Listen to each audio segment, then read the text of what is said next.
call the special meeting of the Menifee City Council to order for the purpose of conducting a workshop. Madam Clerk, would you call the roll? Yes, sir. Yes, sir. Councilmember August. Councilmember Denver. Here. Deputy Mayor Edgerton. Aye. Mayor Mann. Here. And Chief Rodriguez, would you please lead us in the pledge? Ready? Begin. I pledge allegiance to the flag of the United States of America and to the republic for which it stands, one nation, under God, indivisible, with liberty and justice for all. Thank you very kindly. And I know that many of you have already seen the agenda for this evening, and we have public comment after we take two reports tonight. I have a question on the agenda when you get a chance. Yes, okay, very good. That would be appropriate now, Mr. August. Do you have a question on the agenda? I do. On item number 6, number C, city operate community service on the west and east side of 215. I'd like to know a little bit more about that. I was under the impression we weren't going to be talking about the east side of 215 tonight. Yeah, that's my impression too. Does anybody object if we remove that from the agenda? Well, if somebody wants to talk about it, it's on the agenda, so Yeah. that's going to open it up. Well, it may come up in tangential discussion as staff provides their report. So I think what you're saying is we weren't expecting to make a decision on that tonight. Well, my point is if we're going to be talking about the east side of 215, I'm not sure Valleywide would be prepared to do that. I'm not sure where that conversation would go. But I was under the impression that we were not going to discuss east side of 215. As was I. So for now, unless there's any objection, I'm going to line that item out. Well, point of order, clarification. Okay. Greg, you're referring then to, you're referring to the presentation, not what might come from the audience. But because the audience, once you put it on the agenda, they have a right to speak to anything that is on the agenda. What I'm saying is anything that comes out of this meeting here that may lead into Wednesday night, as far as motion goes and things like that, when we're on the agenda, I don't think we want that on the agenda. And if we have a full-fledged conversation on the east side tonight, that may very well come up. Well, that wasn't the direction that we gave at the last council meeting. The direction that we gave at the last council meeting, as motioned by Mr. Denver, I believe seconded by Mr. Edgerton, was to have this workshop format to discuss the west side Parks and Recreation Service delivery and how we're going to do that on July 1. So whether it's there or not doesn't mean that we have to act on that tonight. And I would agree with you, Mr. August. That is my recollection of the last meeting as well. Does staff, Mr. Johnson, do you have a challenge with any of that discussion? No, I do not. All right, thank you very kindly. Then we are going to move on to the first staff presentation. Mr. Johnson, take her away. Thank you, Mr. Mayor, members of council. Robert Lennox will be leading you through the staff presentation on Parks, Recreation Facilities, and Landscape Maintenance Services within Menifee. And this relates to the staff recommendation and proposal back to February 5th and the last council meeting in which council determined they needed a workshop. And so that's what we're here for tonight. And so I'm going to hand it over to Robert for the balance of the presentation. Thank you, City Manager Johnson. Council should have received a printed packet of the presentation for tonight, so you're welcome to follow along in hard copy as well as what's on the screen. As City Manager was mentioning, we're going to give you a brief overview of the facilities on the west side, as well as programming currently conducted via contract with Riverside County EDA Community Services Division, and then rehash a little bit of what we already presented at the prior meeting with a staffing plan and scope of responsibilities and programs that would go along with that. So with that, I'll go ahead and move on. A little bit about myself, because I don't know that that's been necessarily presented in the context of the Park and Rec program operations. Just educationally, I have background, bachelor's in ethnic studies from UC San Diego, master's in kinesiology and recreation management from Cal State Los Angeles, also public affairs fellow with Coral Southern California out of Los Angeles. Additionally, as you see, there are various positions that I've held over the course of 15 years within this industry, and over half of those have been in leadership positions. I won't go through all of those, or they're there for you to read, but I will highlight a couple of things. During that time, during those 15 years, I've had the opportunity to put together and lead programs that focus on concerts, festivals, adventure guiding, after-school programs, aquatics, youth and adult sports, right-of-way and median and park maintenance, graphic design, guide publishing, capital projects and park openings, digital literacy programs, and senior programs and senior nutrition. So I've had a well-rounded experience in just about every area of recreation management, and because of that, I believe the city manager has made a decision about who he would like to lead the operations for programs within the city of Menifee. So,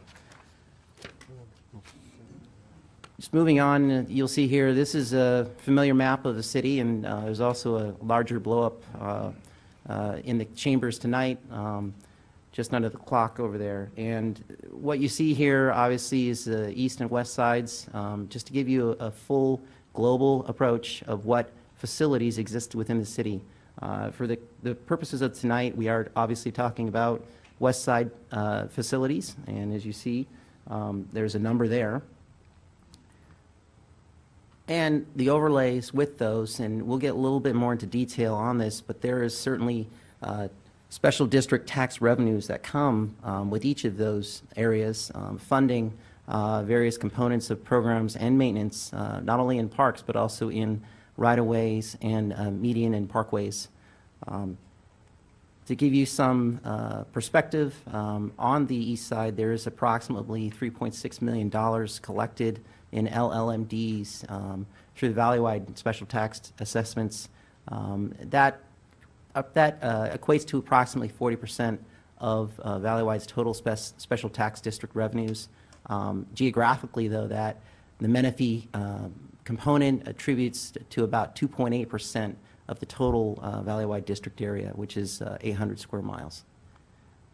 On the west side, the special tax districts that are identified specifically for parks and right-of-way, park and landscape maintenance include about 1.2 million, and those are for CSA 33, 145, and then the two latest CFDs that were added to the city just in the last year. So I want to go through each one of the facilities that are on the west side so the council and community understand exactly what we're discussing tonight. The newest addition is set to open on May 24th, and that is the Audie Murphy Ranch Sports Park. This site is a total of 11.29 acres. It has a ball diamond, soccer field, skate park, parking, picnic shelters, basketball court. It is a truly, it is what we consider a community park, just slightly smaller though, and has all the amenities you would expect of the growing community on the far west end of town. The next park is the E.L. Peterson Park. It is currently part of CSA 145. It is comprised of about 4.81 acres. For the most part, it's a large open space that can be used for multi-purpose or soccer, sports, active recreation, a basketball court, a walking path, and some tot lot features. In addition, there is a dog park on the north end of it for large and small dogs. Another CSA 145 park is La Ladera Park. This one is 8.3 acres. This is actually the site of the annual Springfest event that takes place. It took place just last month. EDA, Community Services staff put on a great event with the coordination of City Community Services staff. This site includes baseball diamond, tot lot, picnic areas, tennis court, and various other picnic areas in it as well.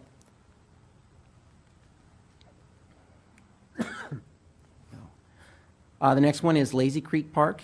This particular site has a structure on it, is the Lazy Creek Recreation Center. The park itself is about 3.4 acres. It has a multipurpose area, not quite big enough for competitive play for things like soccer, but also has a a sand volleyball court, small parking lot, and picnic and tot lot areas. Something to note about not just this park, but all parks, is that in the last month, staff has been visiting each site and creating an inventory of improvement needs, some that are immediate, public safety and health related, and some that are sort of medium term, and then others that are long-term improvements that will need funding down the road. But for the most part, staff has a very good handle on what is required to bring these parks into better compliance with what we believe is the residents' expectation. Next park is Lyle Marsh Park, and that's also a CSA 145 park. It includes a large play area with trees surrounding, a couple of picnic shelter areas, and again, a couple of improvements that can be made at this site. This is a 6.07 acres site, and it does get a lot of use by some of the soccer groups in town, and can stand to have some improvements done on it as well. Nova Park is actually one of the, I won't say newest, but it is newer by comparison to some of the other parks. Another CSA 145 park, another wide open area with a tot lot, nestled in a residential community, 3.35 acres.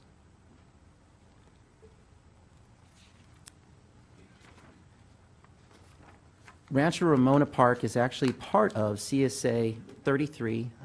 It was a park that was formerly an HOA facility and then became a government facility shortly thereafter in a transaction, and then incorporated into CSA 33.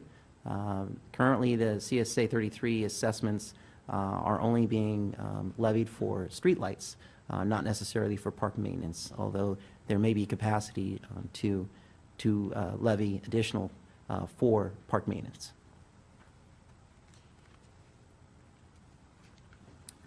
Cay Cenicero Center is obviously just down the street off Newport and Evans. This site currently is operated under the county, not part of any CSA, not part of any current relationship with the city, other than what was pending going into this fiscal year to transition and convey the building over to the city for ownership and operation. This includes the senior center, the annex building, which is essentially an administrative office currently for EDA staff, and then a small residential style, converted residential style building on the northeast side of what's on the screen there. This was intended to be the future home, the annex building is future home of the department headquarters. And of course, the center itself would remain with its existing programming for seniors, as well as intergenerational programs for youth. Some of the right-of-ways that I mentioned before that are incorporated into the city's responsibilities. In CSA 145, there are three. There's Gallery Oaks, Holland, and Calle Tomas, and the associated square footage is on the screen for you to see. In addition, there are some CFD right-of-way and median landscaped areas that the city is responsible for. Audie Murphy Ranch, Newport Road right-of-way and median, it's the latest addition, again, in tandem with the park. If you go down Newport Road, you'll see that stretching all the way down until just past the park a bit, before you get to Canyon Lake Community. Additionally, there are three other CFD right-of-way areas, Newport Hahn Street median, the Countryside Marketplace, which is just out in front of City Hall across the street, And then there are 3 general fund obligations for right-of-way maintenance. They include the Quell Valley Fire Station, Softscape, Bradley Road right-of-way, and the Cherry Hills median. Again, all of those on the screen with their respective square footage. And I mention these because currently the Community Services Department is responsible for maintaining all of these. So that is an overview of the existing parks. I'd like to get into a bit some of the highlights of having city staff operate these facilities, benefits to the city to do those. The first is local control has been discussed in the past, and following the vision that was presented by council in the past, the effort was to control its own destiny, and through the city council and residents having an in-house community service department to do this would allow us to ensure the health and safety of residents and also create a sense of community within the first 5 to 6 years of the city's incorporation. Some things that are already in progress and are attached to your packet. The first is the introduction of a municipal code, park ordinance for usage of parks. Currently, this is scheduled for first reading on the May 7th meeting, and then second reading on May 21st. The other is an adoption of the athletic field use policy, and again, a draft of that is in your packet tonight. And this was actually discussed with the sports user groups just last night in a public meeting for everyone to come in and experience and provide feedback on. The intent is to bring that back to council at a future meeting for council consideration as well. And then another one is the completion of a cost of service study, which we intend to bring back to council in early June, and possibly even earlier, which would be the second meeting in, early July, or possibly earlier the second meeting in June. And that study would result in a proposed fee schedule for all the services and programs within the Community Services Department. That would be field rentals, programs, any fee for service. Can I ask you a question, Mr. Manning, please? Yeah. This park use. Put on the mic. This park use ordinance, you said it was going to be, there's going to be a second reading on 5/21? Correct. First reading on the 7th. Have you started that already? Yes, it's I believe it's within your, it's on the agenda for the next meeting, yes. Mhm.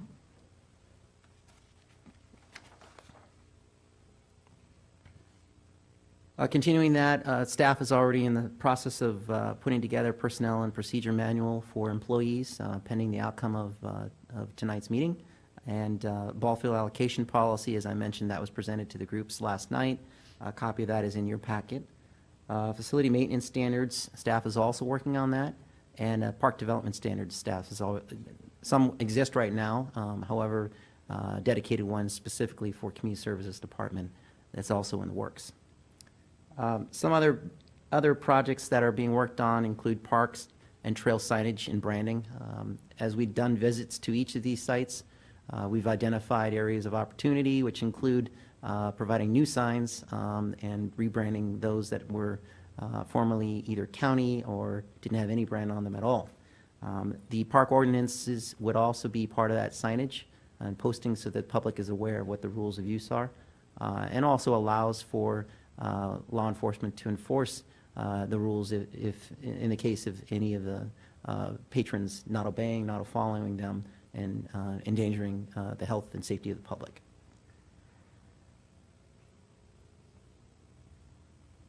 In addition, there's the park master plan, which we discussed in updates to council in the past. Right now, staff is reviewing proposals from various firms, and we'll have interviews in a week or so, and then return to council in early June to request or recommend an award of contract. That document is important to provide the planning for the future of the department, not only for the physical park system, but also for needed programs throughout the city. This study and this planning document will identify where there are strengths, where there are weaknesses, and where there are opportunities. and make that a published document for us to follow moving forward.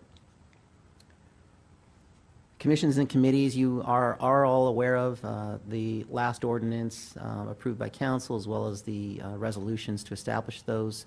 Those provide a feedback loop to the city on the needs of all of the areas and all the demographics within the city, so seniors, youth, adults, trail enthusiasts, all of those alike. These groups provide a way for them to voice their concerns and then incorporate them into a master plan process.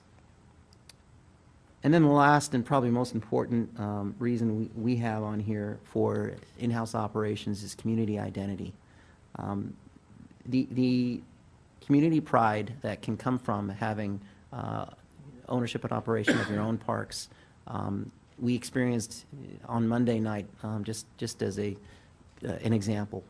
We did go and have a meeting with the HOA members at Audie Murphy Ranch, and all of them were very enthusiastic about the park opening, but more so enthusiastic about that being their park and wanting it to be something that they kept in good condition. Park ordinances and having staff in-house run those things can ensure we have a hold on the condition of those facilities over time. In addition, the park brand and facilitation can help foster economic development. We can run programs in those parks that become appealing to those who are interested in moving to Menifee, and also businesses that are interested in relocating to town. So there's an economic benefit to having a city run its own park system. And then finally is the quality of life for the existing residents. Typically, this is centralizing the responsibility, provides an opportunity for direct feedback to the city that's responsible for them. If someone is not happy with the condition of a park or is not happy with the maintenance standard or the quality of a program, they can provide that feedback directly to staff to make a change or to make an improvement.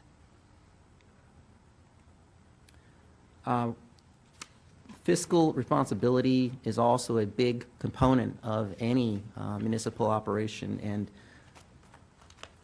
the community services staff currently is comprised of myself and 2 analysts, and both analysts have strong backgrounds in financial process, especially related to government procurement, and some of the things that we're working on right now include really following to the T the government purchasing rules and procedures.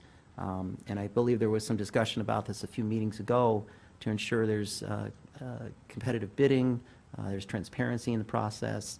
That's something that city staff would ensure happens on a move-forward basis for anything related to parks. The special tax revenues to be reinvested in Menifee is ensuring that 100% of what is collected in tax levies and enrollments gets put back into the parks, that there is no leakage into other areas, that we can ensure our facilities stay at a top quality, and that those dollars aren't headed anywhere else. The staff also can ensure we identify operational efficiencies, and some of that is done by eliminating third-party overhead and reducing the amount of potential miscommunication that can happen when you have a third party involved. As I mentioned earlier, you get feedback from the public, you are accountable, meaning the staff, as they receive that information, have an obligation to act upon it right away. In another situation, you may have to relay that information onto a third party, and a lot of things can get lost in translation. The direct procurement, as I mentioned, if staff is doing the purchasing process themselves, we can ensure there are no markups on any of the quantities being secured. We know exactly what it costs, and we can budget those year after year as a result. We can anticipate increases based off of what suppliers are telling us, not necessarily based off of what a third party is estimating. Staff is dedicated to Menifee and Menifee only. We would not be diluting our staff allocation to multiple departments or outside of the city. The staffing plan that had been presented in the past is specifically for these West Side operations, nothing more. And then additional cost recovery through new programs and through the cost study analysis that I mentioned before. Council will have the opportunity to set what level of cost recovery is expected on a program-by-program basis. And that's one of the benefits of having direct control of your own programs and facilities. And that's related to facility rentals, your athletic field rentals, and recreation programs. At this time, I'd actually like to invite up Shane Spicer of Webb & Associates, who's on contract with the city right now, to provide a quick overview of some of the special district revenues related to the city.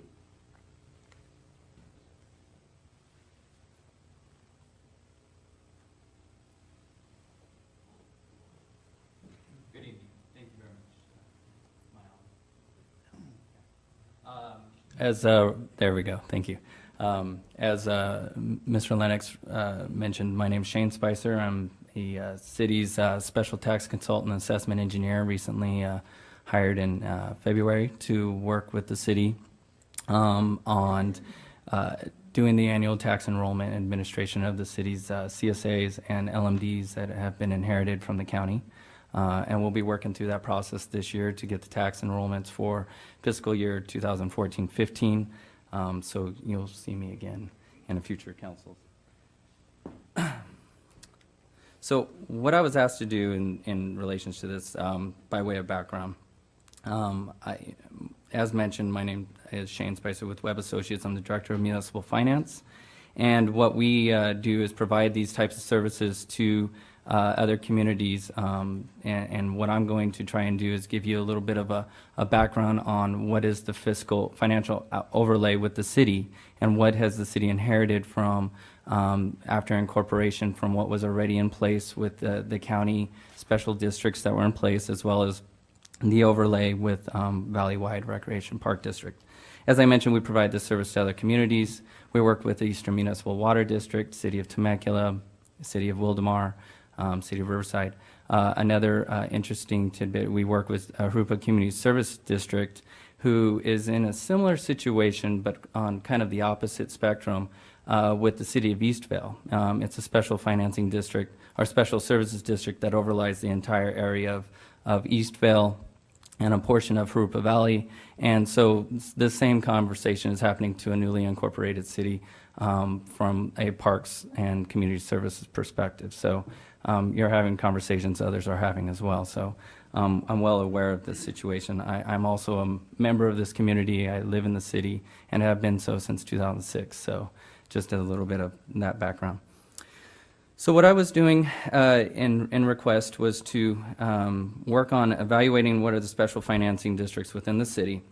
And what I'm going to do is present a virtual tour of these districts in a way to try and give you some context to some of the numbers. The numbers that are provided on the presentation I provided, I'm summarizing information that's put on the county tax rolls. I'm talking about special financing districts, not the ad valorem components that are factored into governance. So what we're doing is looking at landscape maintenance districts, community service areas, and community facilities districts. To give you a little bit of understanding, landscape maintenance districts are maintenance districts that are formed under the Streets and Highways Code and provide municipalities the opportunity to levy assessments based on direct and special benefit upon property for landscaping, lighting, those type of services that are related to the properties that are being assessed. And it's based on the geography and the location of those facilities in relations to the properties that are paying into those. So those are LMDs. County service areas, those were formed as a right for the county when it was prior to the city incorporating to provide extended services under the government code and allow them to provide these types of services. And there's a broad range of services allowed for under CSA law. Those services can be formed to be either special assessments, which are similar to LMDs, or special taxes, which are more of a CFD variety. There's subtle differences, but they're pretty significant when it comes to how we're taxing people to pay for these services. Community facilities districts. So the city has, since incorporating in 2010, has formed 2 CFDs that provide maintenance services. This is a more commonly used facility mechanism. It has a broader range of services that can be provided, has a higher voting threshold, but it affords the city an opportunity to be more flexible with the use of those funds in defined services for a community such as Audie Murphy or Hidden Hills. And I'll show you those in a second. So what we're talking about here is, Valley-wide's benefit area that we're presenting, and what we're trying to present is how that relates to the city. As Robert mentioned, Valley-wide is 800 square miles. It covers a great amount of area, all the way from Beaumont to the north, down to Temecula, east of Temecula, and you can see the red area here illustrates the boundary area of Valley-wide Recreation Park District. Virtually completely covers San Jacinto and Hemet, and its district headquarters is within the city of San Jacinto. And then off to the west side, there's a portion of where it shows Menifee and the relationship to the Valley-wide's boundary areas. So currently, Valley-wide, and this is reference to the special financing districts, as I mentioned before. Landscape maintenance districts were the vehicle choice used with Valley-wide, and they formed many LMDs dating back to 1988 and maybe even prior, but those are the ones that we're looking at right now. There's 7 LMDs that are within this, that Valley-wide puts on the county tax rolls annually. Total levy amount for those over fiscal year 13-14 was $9 million, and that was for those 7 LMDs. There's one LMD that is 88-1, which is a regional LMD that provides operations maintenance for regional facilities, which was enrolled to $1.2 million for fiscal year 13-14. There are 3 other LMDs that are outside the city's boundaries that are within Valley-wide's service area, including Winchester LMD. Now, I apologize if anybody gets motion sick on this. So Valley-wide, or Winchester LMD are identified in the purple here. And so it's a small area that's developing, and those that LMD generated $23,000 over 13-14. There's also the Rivercrest zone that also is a small LMD area that was on the east side of Hemet, or in the unincorporated portion, that levied $36,000. So these are small LMDs. Of the 7, there's 2 of them right there. The largest LMD within Valley-wide is French Valley, which is off to the eastern side of city of Temecula in the unincorporated area. And over for 13-14 tax enrollments, it represented $3.8 million. So enough about that. What I want to really focus in is more of the city of Menifee and how does this play into effect with the city's responsibilities. So with the city, here I'm going to illustrate briefly focusing on the city of Menifee and the special financing districts that are within the city's boundaries. What I have showing here is, again, the overlay for the Valley-wide portion, and their parks that are identified here in blue within their boundaries. So you can see that there's a direct relationship with the parks to the Valley-wide territory, and then in green, there's a information, or the parks that are within the city's portion, which Mr. Lennox spoke on many of these. So the city itself has inherited from the county community service areas and LMDs. All right. So county service areas and LMDs. So the county service areas, there are currently 6 county service areas within the city throughout the city. And they're identified here in the green, the yellow, there's some blue, but each one of these represents various county service areas that provide primarily lighting services, which are within 33, 43, 84, 138. Drainage also is included under CSA 86, and Parks and Recreation, as was discussed earlier, is within 145 primarily, with the ability to be so in 33. However, currently it's not being enrolled in that fashion. So if I remove all the other county service areas, CSA 145 is what we're showing here, which covers the majority area on the west side of the 215, of which those revenues are earmarked for providing an array of services: lighting, landscaping, parks, and recreation services. Moving on to the next facility, special district type, is the LMDs. Now, the LMDs are the LMD 89-1C consolidated. This was an LMDs that's used countywide for levying assessments to pay for landscaping, primarily lighting, landscaping, and fossil filters. These were used by the county transportation. There are 42 zones within the city of Menifee, and of which 30 were levied last year for a total of $470,000. Now, these LMDs, many of these zones are set up to, as development occurs, to be triggered to be levied in the future. But most of them, as you can see, are sparsely or put throughout the city, and when you overlay the CSA, they cover a lot of similar properties. And so what the city already has to do, no matter what happens from here, is in administering these districts and putting on the tax rolls, be clear about what services are each of these county districts providing, and making sure that the dollars match to the service being provided. So whatever happens, there's a mixed bag here that the city has to work with on the county inherited district types. As well as I mentioned previously, there's the CFDs. This represents the two CFDs, the Audie Murphy and the Hidden Hills CFDs, that were formed in 2012 to provide landscaping, lighting, park maintenance, fossil filters, and street sweeping.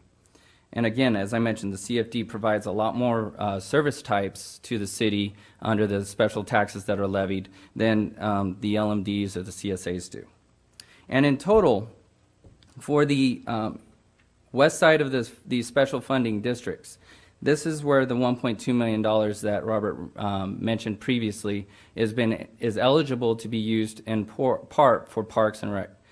The majority of these assessments are already committed for landscaping, lighting, and other services. But that gives you some sense of how much is available for these services on the west side of the freeway. Excuse me, could I, just clarification? Yes. You said some of it is available. What are we talking about? Can we get a ballpark figure? As far as the itemized, we don't have the itemized broken down on the landscaping portion. I know that the budgets that with those types of services available equals 1.2 million. And similarly, when I discussed the valley-wide side, not all of it's earmarked for parks and operation services. So I was just trying to give it some context. Do I understand the majority of the 1.2 million is already designated for other, it's committed? It's committed. Yeah, these are already committed for providing services they were authorized. So 145 and the CFDs are the only ones that have eligibility for parks to be included. Thank you. Sorry for any confusion on that.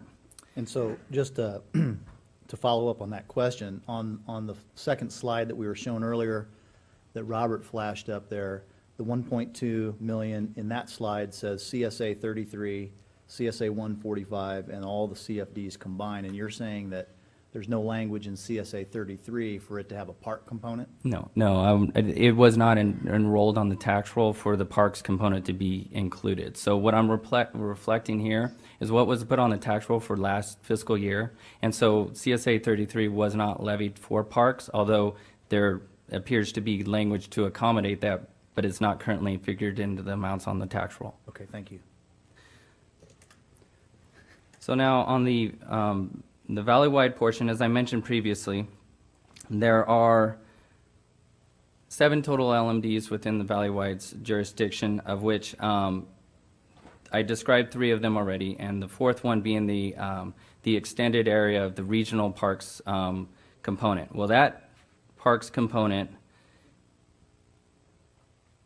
is illustrated here in purple. And so this LMD 88-1 regional is a small assessment amount on all the parcels that are being levied by Valleywide, and it's $5.72 for the regional operations and parks maintenance for the network of parks that Valleywide has listed available.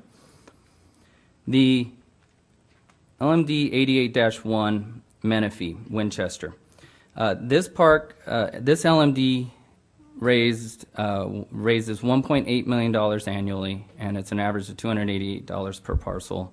The primary services listed include landscaping, neighborhood park maintenance, detention basins, transportation corridor, open spaces, and sports center operations. And as you can see, it's generally focused in the center of along the center of the city on the east side of the freeway. And now, an important note on this is that these are LMDs. So these assessments that are raised are to be used for facilities to be maintained within the city's limits on this LMD specifically. And they are spelled out annually in the engineer's report. The South Park LMD for 13-14 enrolled $709,000, and that averages out to $449 per parcel. Primary services, of course, include landscaping, neighborhood park maintenance, in-track parks, detention basins, transportation corridor, and open spaces. So that includes the southern portion of the service area within Valleywide service area within the city's boundaries on that part. And then finally, the northern park LMD, North Park, that one was levied $1.1 million with an average of $500 a parcel, and again provides the similar services including landscaping, neighborhood park maintenance, detention basins, and transportation corridor. So in total, when all of these LMDs are put together, the total assessment raised in Valleywide for within the portion of within the city is $3.7 million.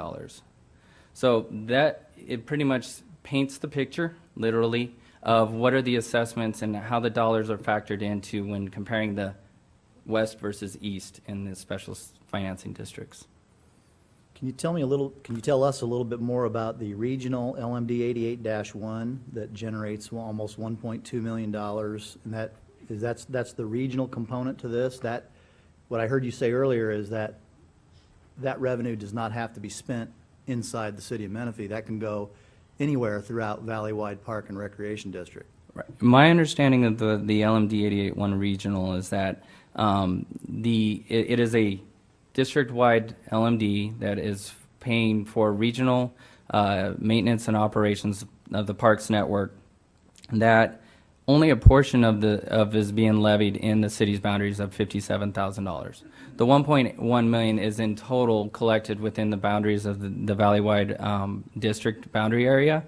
But yes, those dollars are put towards regional facilities, and I know that they're listed in the engineer's report, but they're primarily focused on where there's a higher assessment amount is a 10-mile radius around the district headquarters, and then $5 and what was levied, $5.72 a parcel beyond that area within the boundaries. And the idea there is that these will help fund the operations and maintenance of regional facilities as they benefit, a smaller amount the farther away they are from the majority of those. Do we know how many Menifee parcels are being assessed that regional fee of $5.72? $57,000 worth. That's roughly. That's right there, yeah. Thank you. Okay. Yeah, roughly. All right. So I turn it back over to Mr. Lennox. Thank you. Thank you, Shane. To continue the discussion of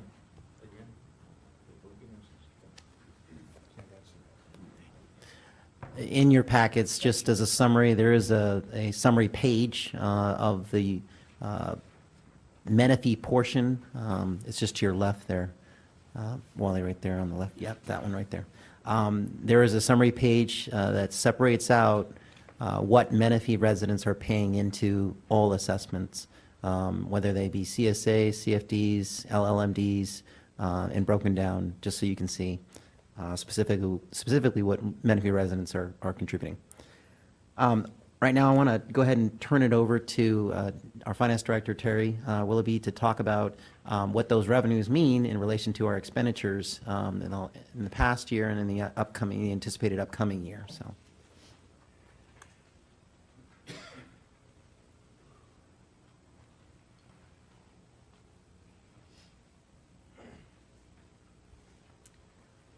Yes, thank you.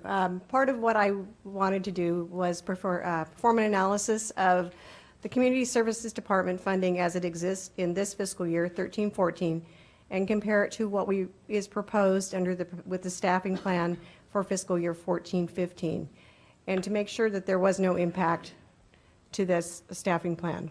So first, I'll go over the comparison of the revenue, and this would be the general fund revenue only.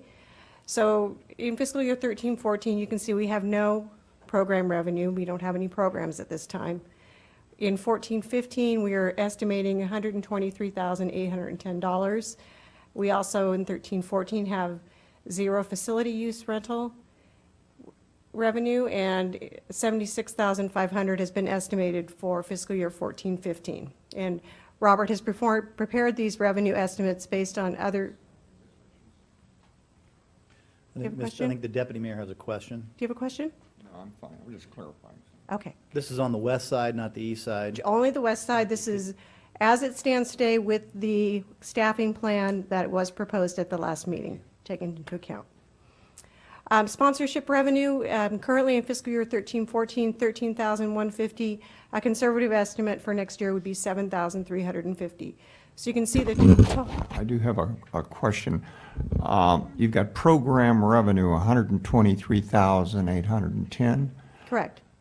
Now, that comes from the fees that we charge for the programs, or what? That would be correct. For fees that would be established by council, Robert has done, Mr. Lennox has done a survey of other surrounding communities and done very conservative estimates based on projected level activity and proposed fees. Well, what would those programs that are existing that are part of this 123,810, what would they be paying now, do you know? How does it compare with what they're currently paying? I can turn that over to Mr. Lennox. Sure. The current fee structure that the county EDA staff is using, some of those fees would remain. Others we would make some adjustments to, along with a matching improvement in the program delivery. So our goal is to enhance the experience of the patrons. So essentially, you get what you pay for, sort of thing. I appreciate that. Yeah. Of course, when you say adjustments, we both represent the government, and when the government says adjustments, they mean going higher. In some cases higher, in some cases lower. That's correct. Thank you. Follow-up question.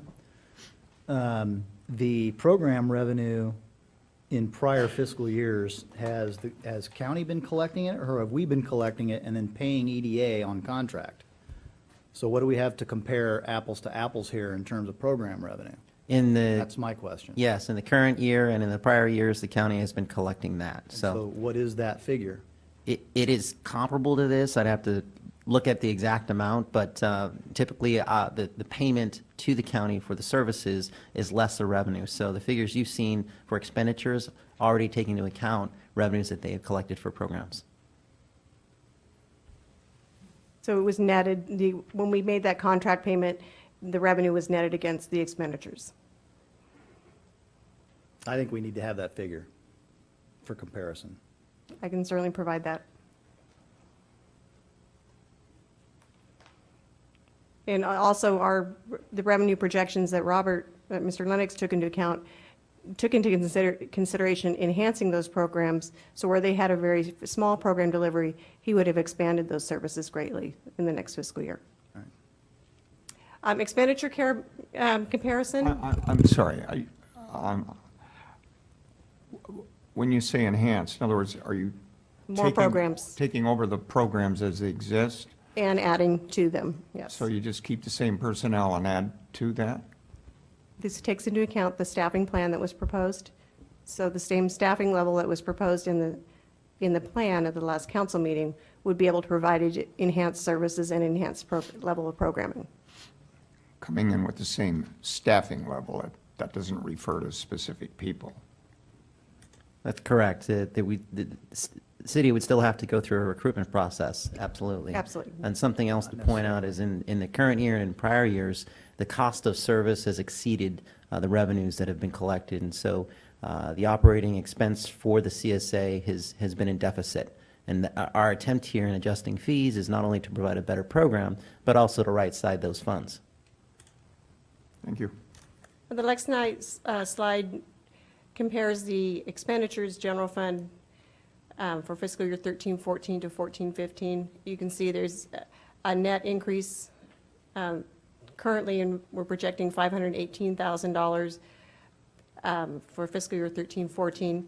For 14-15, a total of $678,901. However, fiscal year 13-14 does not include any costs for the Case and Aceros facility, which is expected to be accepted by the city July 1st, 2014. So you can see that cost, facility cost, is $119,000 on its own merit. Net comparison. You can see revenues currently $13,150, expenditures $518,000, net impact to general fund $505,000.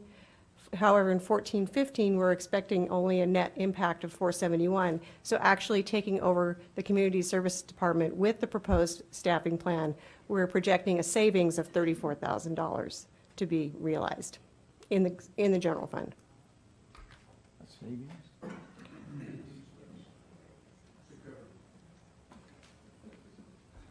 Is there any questions? No, in other words, I'm looking at the bottom, and that's my bill as a taxpayer of Menifee, though. Yes, we expect your bill to be less than by running our own programs than under contract. So savings of $34,000, explain me what that number represents again. That savings means that taxpayers are paying less for the city to have its own community service department than if it was running under a contract, as it previously were, looking at these 2 years compared. Okay, so that's the number we're working with. That's the number. Are we going to compare that with Valleywide? Is that the number they're going to compare their services to? I don't have any numbers from Valleywide, so this is only to compare as it stands today under a contract with EDA versus what it would look like for us to run our own community service department under the proposed staffing plan that was shared at the last council meeting. And that includes the 7 parks, the 2 centers. That's correct. And that includes the Case and Acero Center, yes. Would that include the Case and Aceros, even in spite of what the county finally came up with? Are they not going to kind of finance and continue some funding to it? This is the worst-case scenario of us having to bear the whole burden of the cost. Mr. And Johnson? that's parks and landscaping, $34,000. Or is this just for parks and recreations or for parks, landscaping, recreation? This is the general fund component of that. This is for the whole community services department, Whole community services. not including the The special the districts. adjusted assistance that we are working on getting through the supervisor's office for the Case and Sarah Center. Because that number hasn't been finalized, I couldn't include it. That doesn't include the contract for maintenance to go out and landscape all The the maintenance fields? is covered by the special districts, and I'll get to that in just a minute. Okay. This is only the general fund, so administration, maintenance of the Case and Acero Center, and programs Thank you. and events. Community services expenditures within the special districts, as you've heard, we have 2 CSA funds that handle parks and recreation, and we also have the Audie Murphy Ranch CFD, which was formed in 2012, and Hidden Hills CFD, which was also formed in 2012. This is the net income estimated for 13-14 for CSAs We expect $27,000 for 13-14, and for 14-15, a projected $26,000 net income. Audie Murphy Ranch is currently $177,975. However, we are only just now beginning maintenance of those parks, so those numbers are a little misleading. Hidden Hills CFD, $15,830 compared to $7,129. That is expected to have facilities come online next fiscal year as well, so there is a discrepancy between the 2 years. And you've heard Mr. Lennox speak about some of the needs for the safety and maintenance components and capital replacement needs that he's been doing inventory at the parks. And I wanted to advise you that we do have development impact fees that have been collected within the city. We have $879,000 as of last week in the development impact fees for parks and $491,000 for the trails component. So there is money to fund these necessary capital improvements that he's identified. Have we not, have we not expended any of these revenues since incorporation? No, not in the parks or trails. Wow. So that tells me, right there, we have 1.3 million For capital for needs, correct? capital needs for parks. Absolutely. Are there any further questions?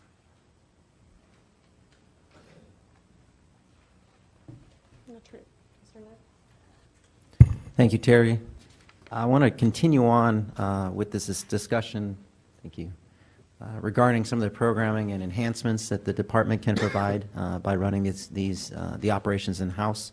One of the first and foremost important pieces is providing community communication and access to the programs and resources offered through the city. The first one is through our marketing and publicity. There are a number of tools that have been developed over the last couple of years that you've seen relative to other departments, and we would continue those within the Community Services Department. Those include Menifee Matters, the department website, which was just recently posted and published this past week with the host of information regarding committees and commissions as a primary interest, since those have already been considered by council. This is the city's Twitter page, which would also have a community services component. And then, of course, the Facebook page for the city would also have a community services component to post activities and events, similar to what it does now, however, it would be expanded. In addition, there's some technology components that we currently are working on that can be incorporated with programming. The first of which is the ActiveNet online registration and facility management program. Staff was in a training all day today and have been in trainings every Wednesday for the last few weeks to get this program up and running, so it's live by May 15th, and hopefully in time for registration of some of these valuable programs for the summer. In addition, there's a request tracker. That's an existing component of the city website, although there would be a module specifically for community services to allow the community to provide feedback on park maintenance components, right-of-way needs. So as an example, if there is a broken irrigation head or a valve that's leaking that perhaps inspectors didn't see, or maybe a car recently ran over, we'd be able to respond to those quickly through this tool. In addition, the department would be responsible for promoting scholarship opportunities funded through the CDBG program to allow those residents that are from lower income areas of town to be eligible for programs that are offered by the department.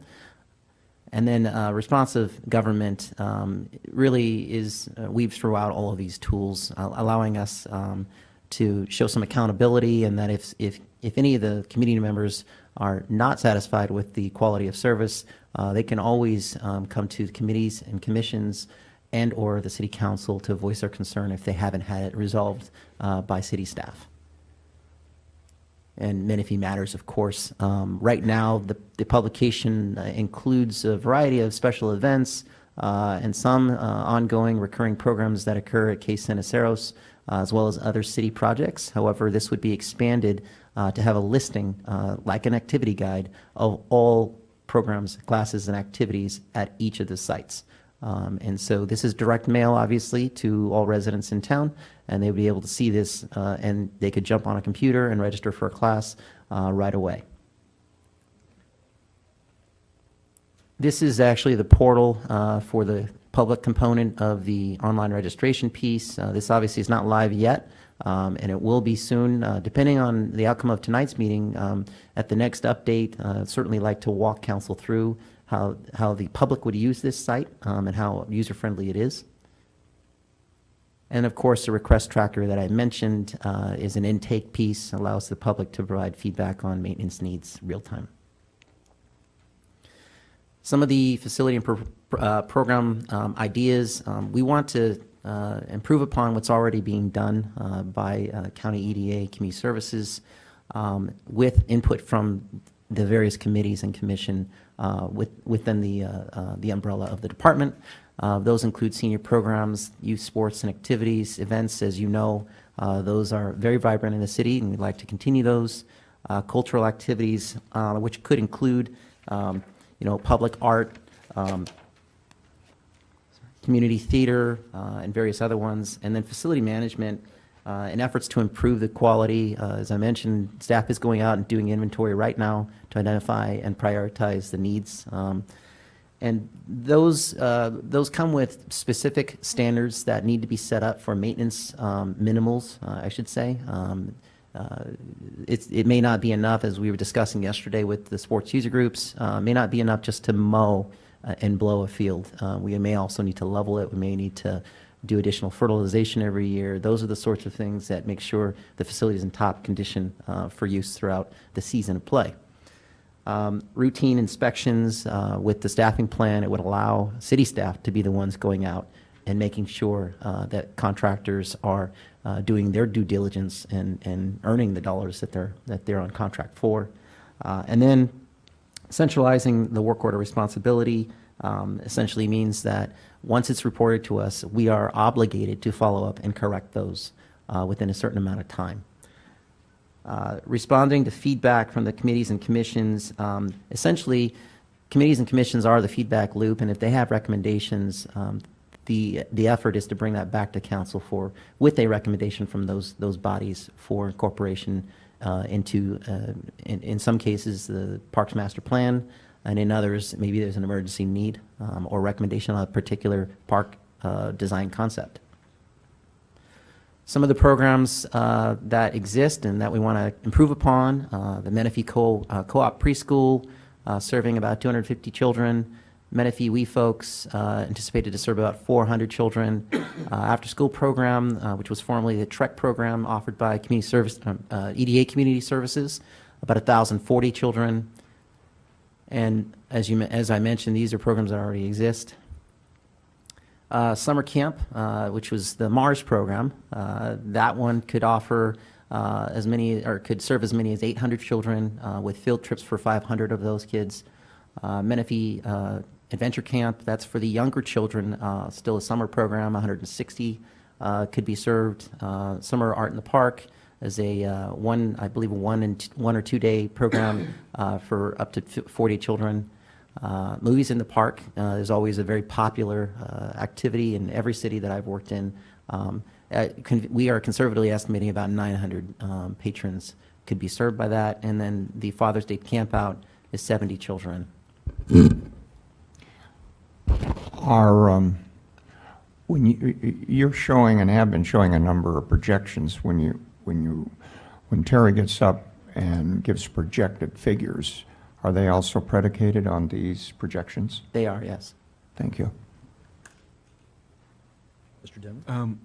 In here, you mentioned over $1 million that's been collected for improvements of parks, and if I understand it correctly, there wasn't any money had been spent on improvements of the parks. I thought the city and the Planning Commission was planning some things, particularly in Lyle Park, some time ago. Did anything get done on that? Mr. Johnson? There, excuse me. There was a plan that I had vetted through the Menifee Citizens Advisory Committee. It had sat with the former city manager who didn't move that along. So, no, it didn't move forward. Also, a clarification on something you brought up earlier, Mayor, or that you emphasized, I think in reference to the dip fees, that was 800 and some odd thousand, plus the other money comes to about 1.2 or something like that.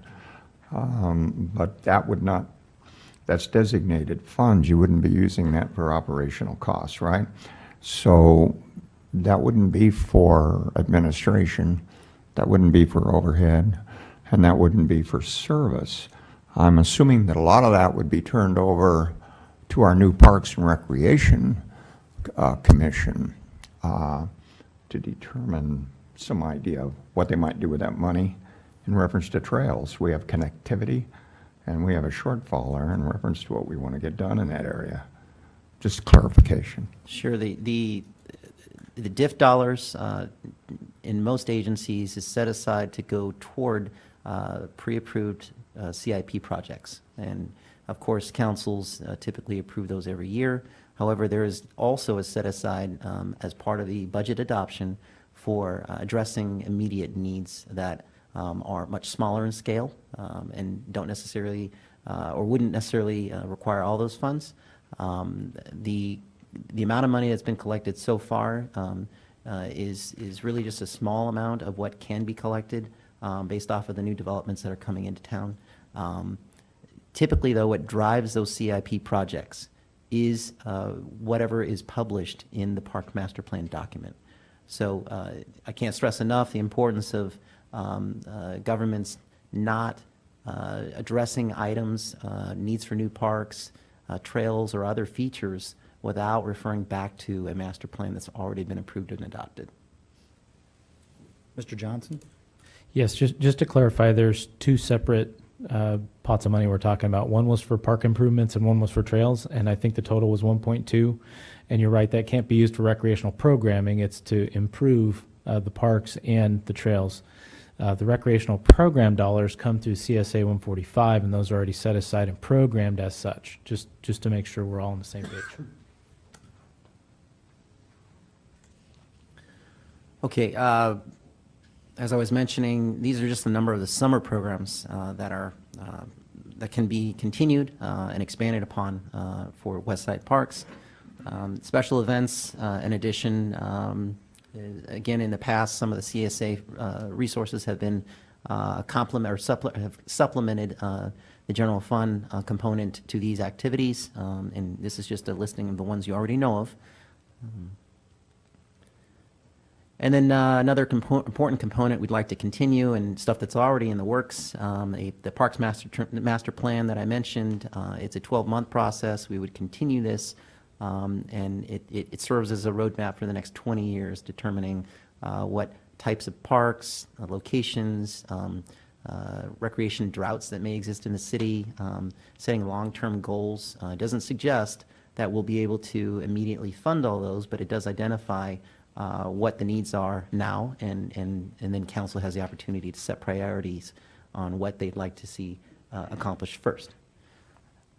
The athletic field user groups, again, those policies are in your package. The process is a biannual one where staff would sit down with the user groups and determine what their needs are, and then provide allocations based off of basically residency.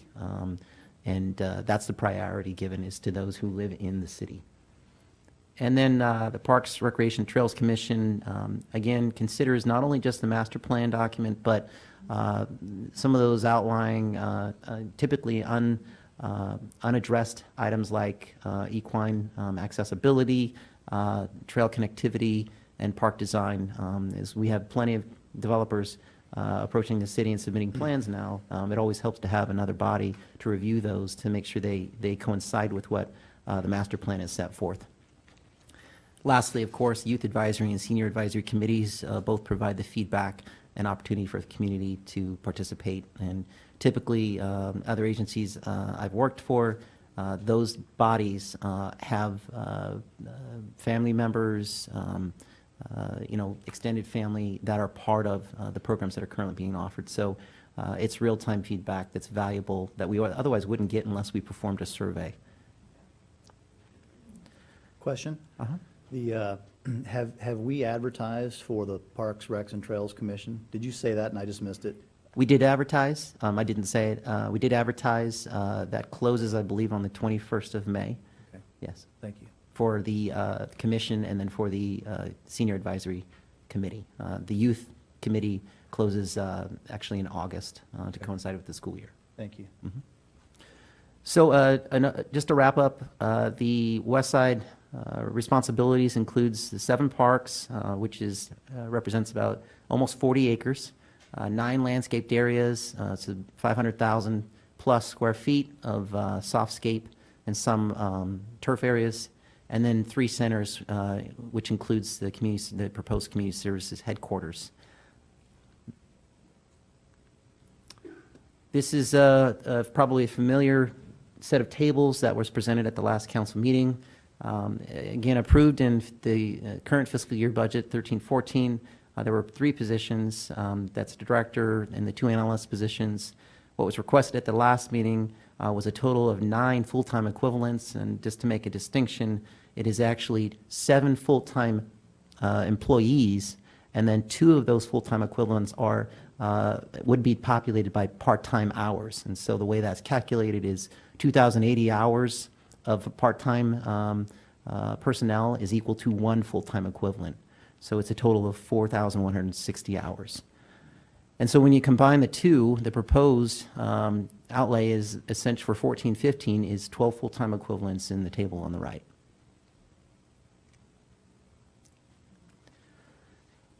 To give you an understanding of what's currently operating the facilities, and again, what you see on the screen does not account for the new parks that are coming online.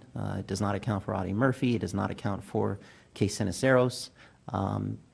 This is what the county EDA staff is currently billing and operating for Lazy Creek and the maintenance of the parks and those This is 3 what we're, right-of-ways. say it another way, this is what we're currently paying for, That's correct. Yes. exclusive of, without the Case and Aceros staff. Correct. So how many people is this? Well, there's a total of 10. Yeah, and those that say TAP are actually part-time, temporary employment that they brought in on contract. These are some of your projected hirings, right? Not your current. No, what's on the screen here is what the county currently uses. From EDA. Correct. Yeah. Yes. So comparing existing staff from EDA to what we propose, is it 1-to-1 pretty much? Well, as you can look, under the requested, there are some comparable positions. The titling is different, obviously, but we are proposing to scale back the volume or the amount of expenditure overall for personnel to deliver these services. Well, then that begs a question. You're going to use fewer employees than EDA Correct. and provide the programs on the west side that are not existent now to what's comparable to the east side, and you're going to enhance what's on the west side? We're not taking into account anything that's going on the east side. This is Okay. just west side All right, operations. then I retract that. You're going to use fewer employees than the EDA and end up enhancing what we have now so that we will have more programs, et cetera. That's correct. Did I hear you say more programs or increase the number of people in those kids, maybe in those programs, or both? It would be both. Well, your employees, you said, are going to be fewer. That's correct. You're going to have fewer employees. So you're looking to expand the programs and by way of fees, be able to generate more programs. Well, the fees are a byproduct of it. We're expanding programs. If council decides that they do not want to subsidize those programs, and that would suggest the fees would have to take care or offset the expenditures. Now, wait a minute, let me get that. If the council decides we do not want to subsidize those programs, Correct.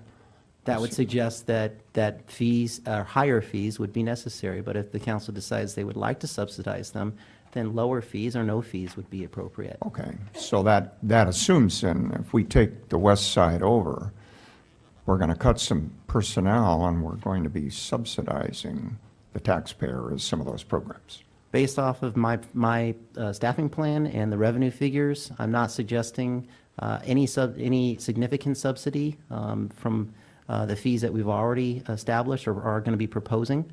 But this outlay, this plan, includes less staff to deliver the same programs, expand upon them to serve more people, and then offer a few additional programs as well. Right, because we're going to have to put out considerable effort in an outreach program to be able to reach those projected figures and the numbers of people that are in those programs. This is what I've done for the last 15 years. I'm confident that the staff and the new staff that we bring on, if we're given the opportunity to hire them, will be capable of meeting these goals. The people you hire. Correct. Will have that experience. That's correct. Thank you.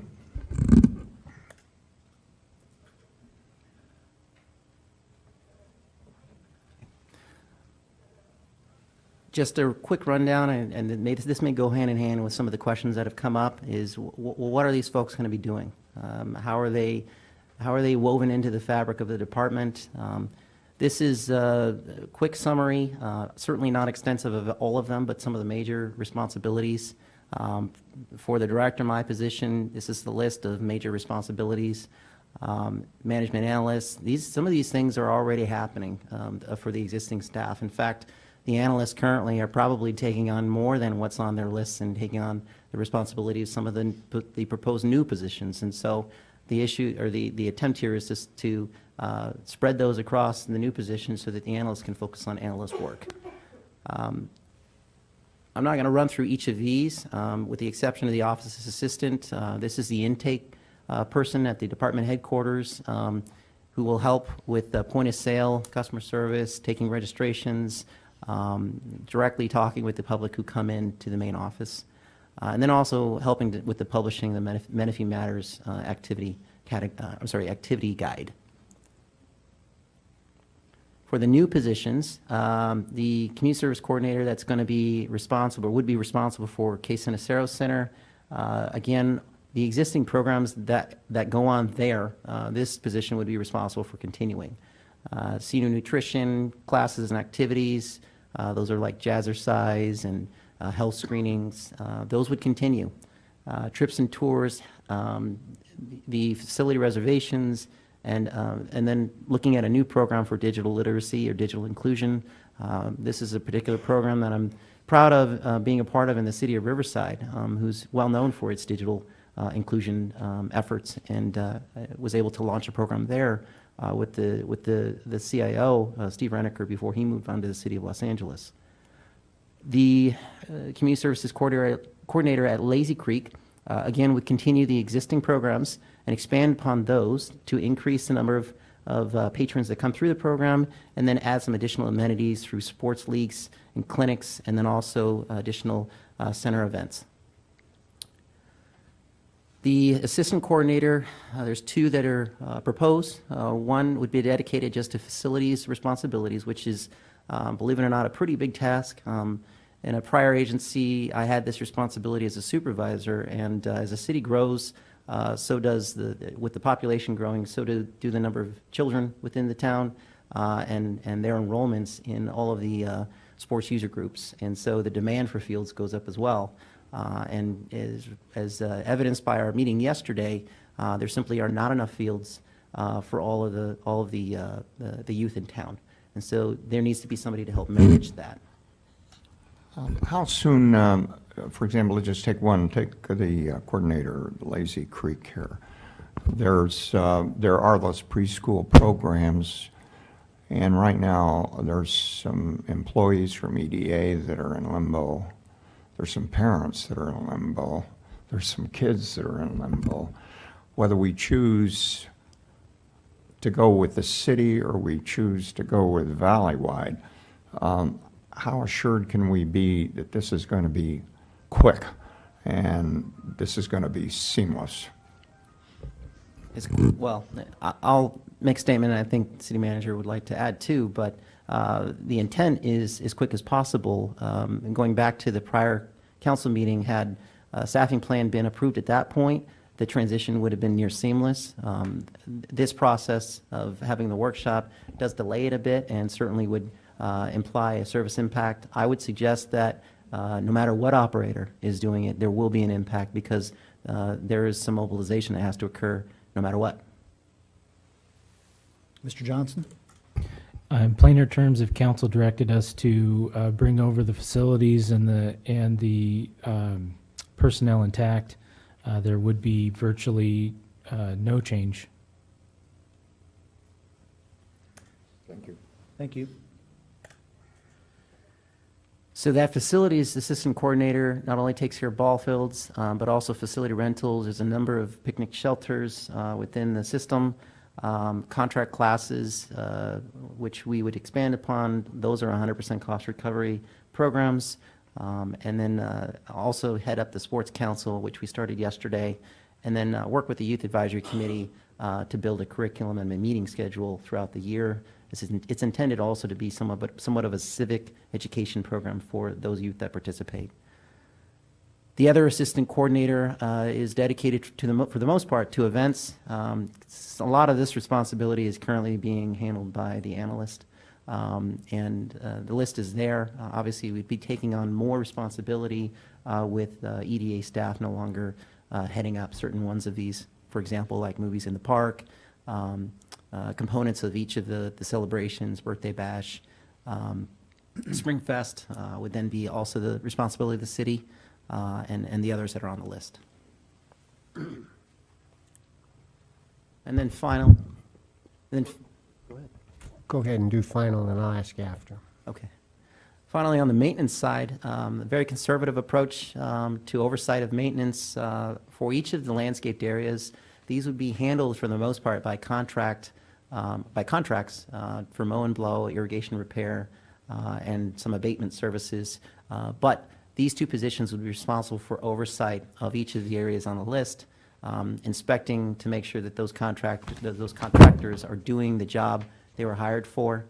This is a critical piece. Every agency I've been in that we contracted the maintenance, you need somebody to follow up and make sure they're being held accountable. And then also processing the work orders that come in for repairs, various repairs and special projects. You need somebody to do that. There are obviously site reservations that will occur as part of this, and these staff will be responsible for cleaning and maintaining and greeting the patrons as a result of their reservations. There is also emergency maintenance call out. There are times, in the middle of the night when we're all asleep in bed where something goes wrong. A main line breaks, there's an electricity issue. Currently, there is no way to take care of that within our parks. These positions would be responsible for being on call for those. And then, of course, building and equipment repair as needed. For this function, going back, if I may, it wasn't clear to me. Maybe you mentioned it, maybe you didn't. On the fiscal responsibility slide, the impact to the general fund, the net comparison year over year, where you show a savings, or in this case, less expense, less of an encroachment on the general fund. Not that slide. That slide. That one right there. The slide that you just showed with the hiring of those two other folks and managing a contract for landscaping and maintenance, are those figures included in the slide? Everything is included here. So everything that okay, so I needed to know. Thank you. Well, the only, I don't want to catch you here on a damned if you do and a damned if you don't, but we were talking about projections here. We were talking about a rather ambitious expansion of the programs. And I asked you how you're going to do that, and you said, well, you had the experience and you'd hire the experienced personnel to do that. Mm-hmm. At the same time, we want a seamless transfer. We'd like to keep these same employees at Lazy Creek, et cetera. And the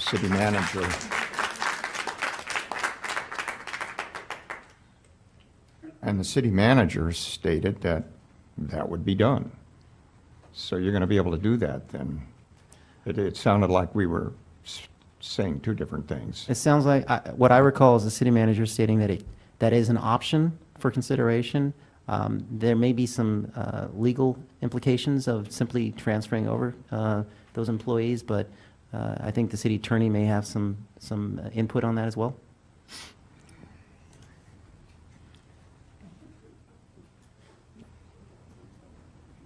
I didn't have a question of the city You attorney. want to comment on that? Certainly, if you take this over, given the entire circumstance, you can hire the same people who are there under contract, particularly under an interim basis for a year or whatever you want to do to cover that time period. So, and then you can certainly do a recruitment and have them apply. And you're going to expect from them this kind of expansion in your program then? What's on the presentation does not take into account contracting those positions. What it takes into account is hiring them as city employees.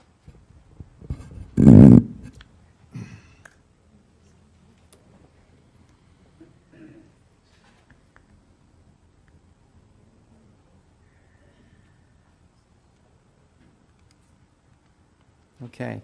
And then finally, just a quick matrix on some of the pros and cons of contracting versus doing in-house. Some of this we've already covered in the presentation.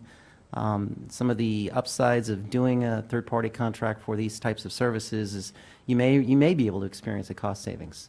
And when I say may, because unless you bid it out, you just don't know.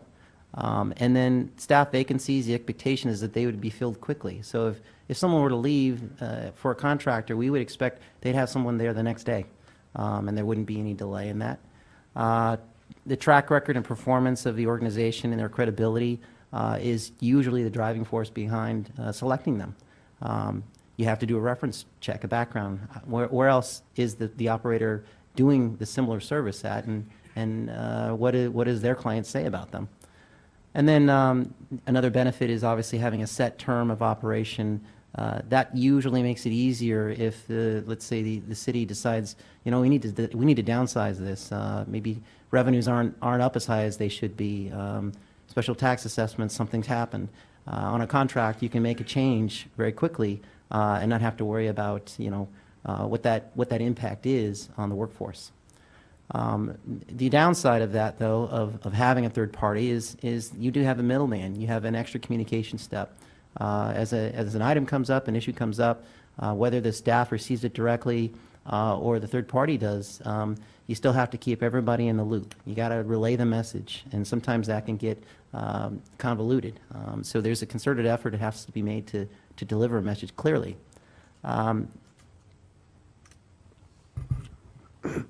Are you saying that if a third party, are you referring to Valleywide? Valleywide or any other. Are you saying if Valleywide was the choice, people wouldn't be able to go to Valleywide and get something fixed? They would have to come through the city? It's my recommendation that the city have to be, or should be, in the loop in that process to help keep the contractor accountable. Where does the city have to be in the loop?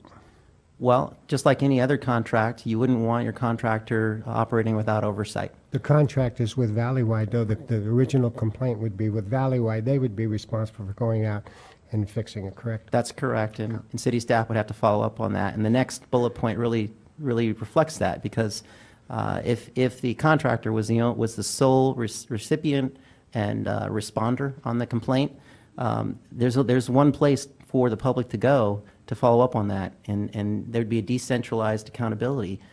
If folks were not happy with the result, they'd have to travel out to San Jacinto to talk to the board about that if they couldn't get a hold of staff, Valleywide staff. It was my understanding with Valleywide, it's supposed to be looked at and viewed as a partnership with the city, a partnership. Correct. We're kind of making it sound adversarial here. No, what I'm saying is under the scenario you mentioned, if they go directly to Valleywide, the city staff wouldn't be in the loop on that. I'm saying they would have to come to the city, and we have to relay that to Why Valleywide. wouldn't, just a point, why wouldn't Valleywide let you know? It's a partnership. You're supposed to communicate with each other. So an impending contract would have to spell that out, Okay. but again, it's an extra step. Yeah. let's see, the other is uncertain financial practices. As I mentioned, the city's responsibility is to be financially transparent. This is part of the vetting process. We would have to look at the background of the organization to determine, do they have good financial practices? Are they doing competitive bidding? Are they all of the features that come with how we operate in municipal government, we would expect of a contractor as well. Unknown contract support staff, essentially for part-time support specifically, unless we spell it out in a contract, we have to set some really specific minimums on what we expect of those personnel who are interacting directly with the residents of Menifee. There's limited control over personnel recruitment and training. We don't know their recruitment process. We don't know how they do staff development. There are certainly some expectations we would have of our own staff, but we don't know what theirs are or would be. Inconsistent staffing and diluted talent pool basically means with a service area as big as 800 square miles, there are various facilities and programs that are going on. How do we know which staff we will be getting on a regular basis? If I've learned anything by running programs, it's that kids in particular like to see consistent faces. That's how they build relationships. Well, excuse me, Mr. Lennox, but the council has been told that we're to make a choice, okay? And, as far as controlling my own destiny, I have a gardener for my own lawns. I still feel like I control my lawns. I contracted out my pool. I still feel like I control my pool. And more importantly than that, I knew who I was hiring. I knew who I was contracting to. I got a background on my gardener. I got a background on my pool guy. So if city staff is telling us we have a choice between citywide and city staff, I'm assuming the city staff has done their homework and they know everything about Valleywide before they give us that choice. Mr. Johnson? We were actually asked by Valleywide, who came to the dais, to be able to formulate and bring forward an opportunity to share what they could do on the west side. That's what we're here to do. We're just outlining some pros and cons that we think. We don't know what Valleywide's proposing. I haven't seen the proposal yet. Do I know them as an organization? Yes. Have they been around in this area for 25 years? According to their certificate from Supervisor Stone yesterday, yes. But as far as a generic pros and cons of a third party and an in-house, these are just generic pros and cons. We're not pointing fingers. We're not denigrating anyone. We're just stating the obvious. So there is also some limited authority over subcontractors. If there's going to be a subcontractor that does park maintenance, we would have to build into a contract what the city's oversight of the subcontractor would be as well. And again, it's another layer of communication to have to manipulate or have to deal with on a move forward. And then multi-layered liability, again, contract would have to spell all that out, and we have to keep that documentation up to date all the time. And then one of the biggest, I think, cons to having a third party is the institutional knowledge that gets created. We experience that even right now with the county. They have been there a long time. Their maintenance folks in particular have a very keen understanding of what exists in the parks. And we're going to end up losing some of that, obviously, but we'll have to learn and pick it up. With a third-party operator, they may rotate in staff on a regular basis. We may lose some of that. We won't get a chance to build up that institutional knowledge that you could ensure is maintained with in-house staff. Can I ask a question, please? I think we've had a long experience with Valleywide on the east side of the freeway. Am I not mistaken? Prior to incorporation, they've been there, yes. They're here now. Correct. On the east side. Uh-huh. You sound as if what you're making it sound like is you don't know who Valleywide is. Do you have a list do you have an examples? Do you have any documentation of any of this stuff you're suggesting with Valleywide, or is just the new Valleywide? I don't understand this. I'm not suggesting. They're very entrenched into the community, and they're probably very well thought of. Sure. So I want to know, do you have all this documentation that all these third-party communications and nothing works? Do you have any of that? Just from my previous experience in other agencies, these are challenges that do arise by having a third Have those party. challenges appeared in the city of Menifee? Do you have any documentation on that? No, what I'm giving you, though, is potentials. As the city manager mentioned, these are general.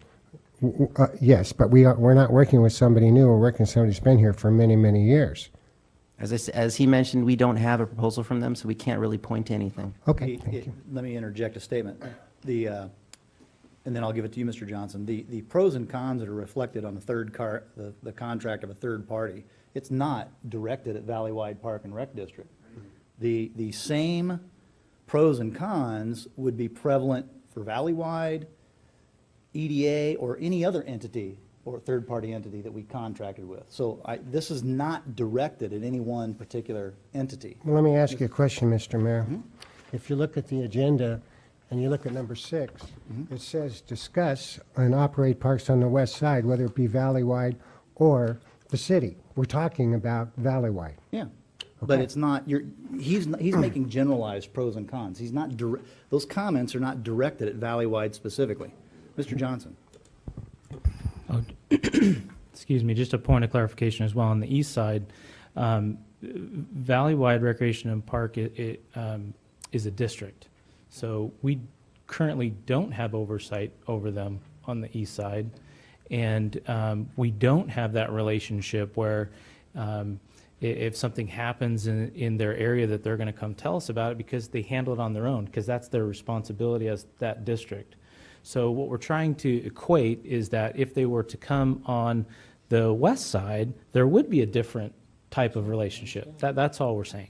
Have you had any problems with? I have not had a problem with Dean Wetter, and I've known him for 12 years. Okay, thank you. And Valleywide's done well for us when we've asked. They helped us with the Veterans Memorial, and they've helped us with the Aldergate Dog Run. Mr. Lennox, please proceed. Sure, I'm winding down here. So on the in-house opportunity, there is some local control opportunities I mentioned earlier in the presentation. We are able to enforce the maintenance standards that we set up real time by having maintenance staff out there to do inspections. We have a quick response to the community requests through various means, either through committees or through the work request process. We have better quality control of programs, a direct connection with the community, whether they have problems or they want to applaud the work of staff. We have consistent staffing. We want to ensure that we develop staff, which actually jumps down to the last bullet point. We have hiring control, and we have the ability to invest in these people over a longer period of time. Our goal, my goal, would be to develop them into the next leaders, because all of us are going to move on someday, and we want to make sure that the condition of the workforce and the programs is better than the way we found it. And so having consistent staff to do that always benefits the residents. We can enforce the purchasing standards and policies because of the obligation the city has to be transparent. And then on the other side of that, there is the possibility that there is additional overhead and benefits costs. Of course, in-house inherently has that concern. And then there's potential for employee complacency.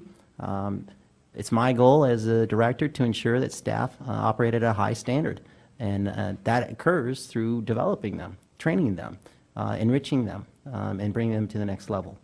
And then if there is a staff vacancy due to retirement, due to attrition, it does take some time to fill them. There's a process for recruitment. So with that concludes the city presentation. Happy to answer any more questions. Thank you, Mr. Lennox. Are there any additional questions from the council of staff from their presentation? All right, thank you very much, both, everybody, Mr. Shane and Terry, for your input to this. Mr. Johnson? This is going to, Mr. Mayor, if this is going to take a long time, the next presentation, can we take a 5-minute break? How about if we take one after this presentation? How long Before is- we take, right. Dean, how long is your presentation? Okay, great.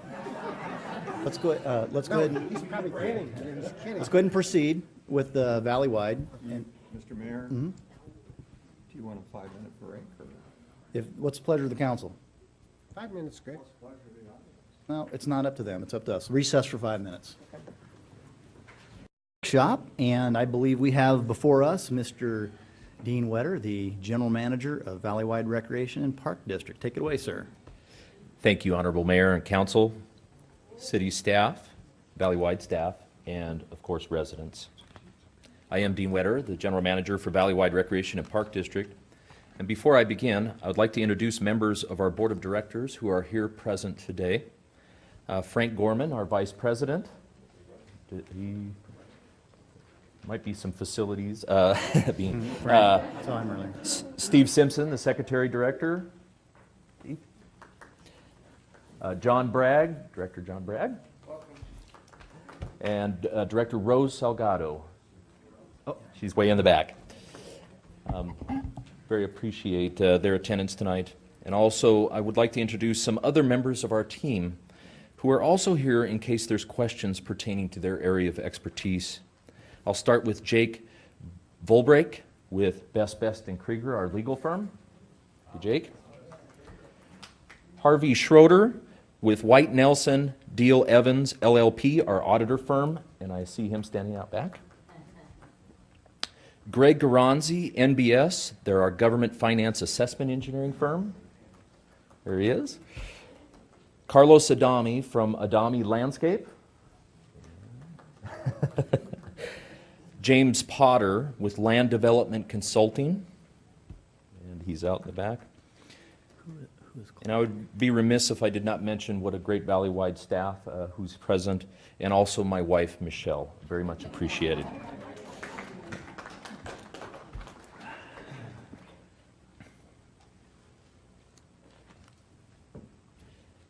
This time I'd like to do a quick background about who Valley-wide is, what Valley-wide Recreation is, and what we do for the community. We believe success is the sum of small efforts repeated day in and day out. From a trip to the Getty Museum to walking with a grandchild through the park, watching a movie in the park, to line dancing, playing basketball, soccer, tennis, watching your child make their first hit in baseball or a softball game. All of these special events have one thing that is in common and touches our heart, and that's Valley-wide. We enter our 42nd year of service. We can't continue to look to our communities in Hemet, San Jacinto, Menifee, Winchester, French Valley, and the surrounding unincorporated areas to seek to provide the need for the young and old. We seek to create community, and that's why in 1989, Valley-wide came to the unincorporated area known as Menifee to provide recreation to its residents.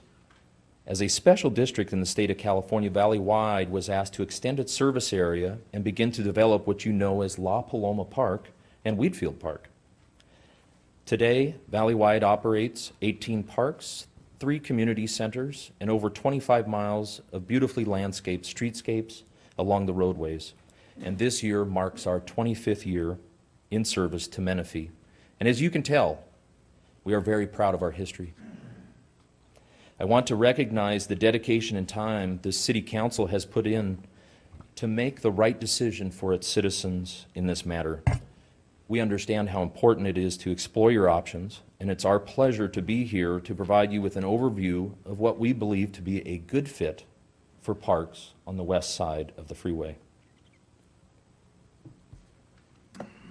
Since the last City Council meeting, our staff has taken the time to visit and evaluate parks and facilities on the west side of the freeway. And with those amenities available today, this is what we can provide. We can provide extended service hours at both facilities, Kay Sinacero Senior Center and Lazy Creek Recreation Center. And we also look to add programs like chair volleyball, line dance, dance and exercise for children's senior yoga, Zumba, Jerry Fit for adults, cartooning classes for kids, martial art classes. Field scheduling for baseball and softball using at a no cost to the city, our recreation software. Online registration to leagues at both Quay-Ceniceros and Lazy Creek, as well as our already established Menifee headquarters at Wheatfield Park and Mary and Ashley Community Centers. There are no gymnasiums on the west side, but since Valleywide already has joint use contracts with the school districts for one of our gymnasiums, our staff's recommendation is that we work with the schools on the west side to provide indoor space for basketball, volleyball, and indoor soccer. Along with maintenance and operations of the parks on the west side, we have come up with an immediate improvement plan to improve and bring up the code of the current state of the parks. This includes parking lot resurfacing, ADA compliance needs, pedestrian-friendly landscaping, aesthetic restoration of current amenities. I have provided you each with a copy of our proposal, along with our unique qualifications as they fit the city of Menifee. Our costs are broke down into two primary categories. The first is the cost to provide recreation programming and oversight to the Parks and Recreation System of Menifee West. This includes staffing and operational costs for a turnkey recreation program. This also includes the background checks of anyone who's involved with recreation programs, the day-to-day operations, HR and finance, the management of any specialized contracts, and of course inspections and safety. For the first time presented to this council, we are also adding a cost proposal to provide all the landscape maintenance functions for these amenities, including the Audie Murphy Sports Park. And this also includes restroom maintenance and field preparations, including chalking fields, dragging them, and getting them prepared for the sports programs. Our single focus on recreation and parks, the use of our partnerships, and a group of qualified and dedicated full-time staff has been a long-standing value base for the administration of Valleywide Recreation. We bring over 300 years of recreation and park-specific experience to our communities. Historically, our board of directors have been a group of volunteers from education and business backgrounds with entrepreneurial spirit that drove the district to be ran more like a business than a typical government. By practice, we don't spend excess resources on administrative functions, leaving resources available to directly serve the community. In fact, most don't know this, but our board of directors defer their stipends and any monetary compensation for the overall benefit to the district. This has been true since day one. They want to make sure that every child has an opportunity to play a sport regardless of their financial situation. Careful attention has been given to maintain the facilities we have through contracted maintenance to reduce costs. Through contracting services, we're able to focus our effort in building and maintaining facilities that the community uses and has ownership over instead of large administrative office buildings. Similar to private enterprise, Valleywide has relationships to promote community involvement, which has allowed the district to remain solvent during difficult economic times. Additionally, as proof of this, our program participation over the recent recession has not suffered.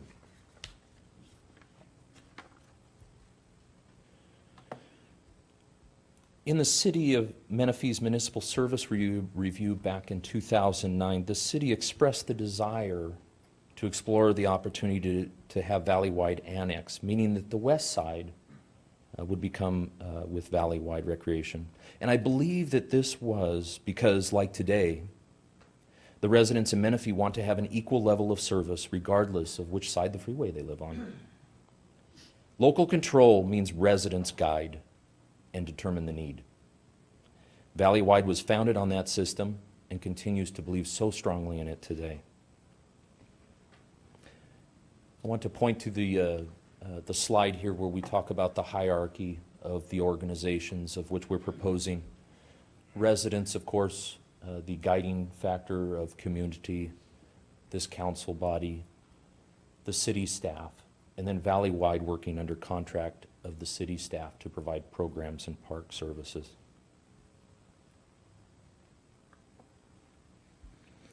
I want to assure the council that if quality recreation and park services is what you seek for the residents, we are not the standard.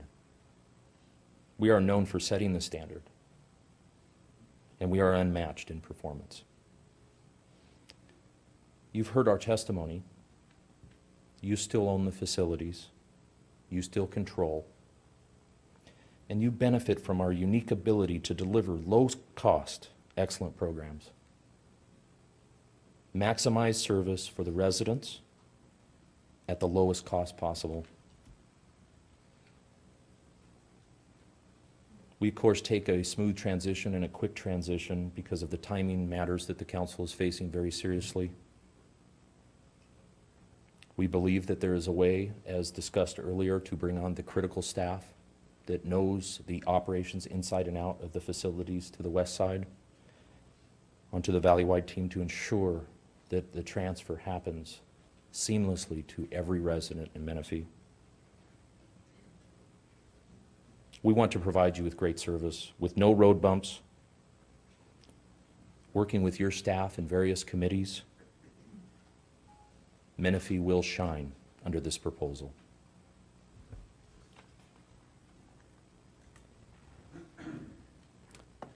The last slide today is love where you play, and that's right here in Menifee. Mr. Denver? Can you put the two proposals that you've just seen tonight and compare the prices? Who can do the job cheaper?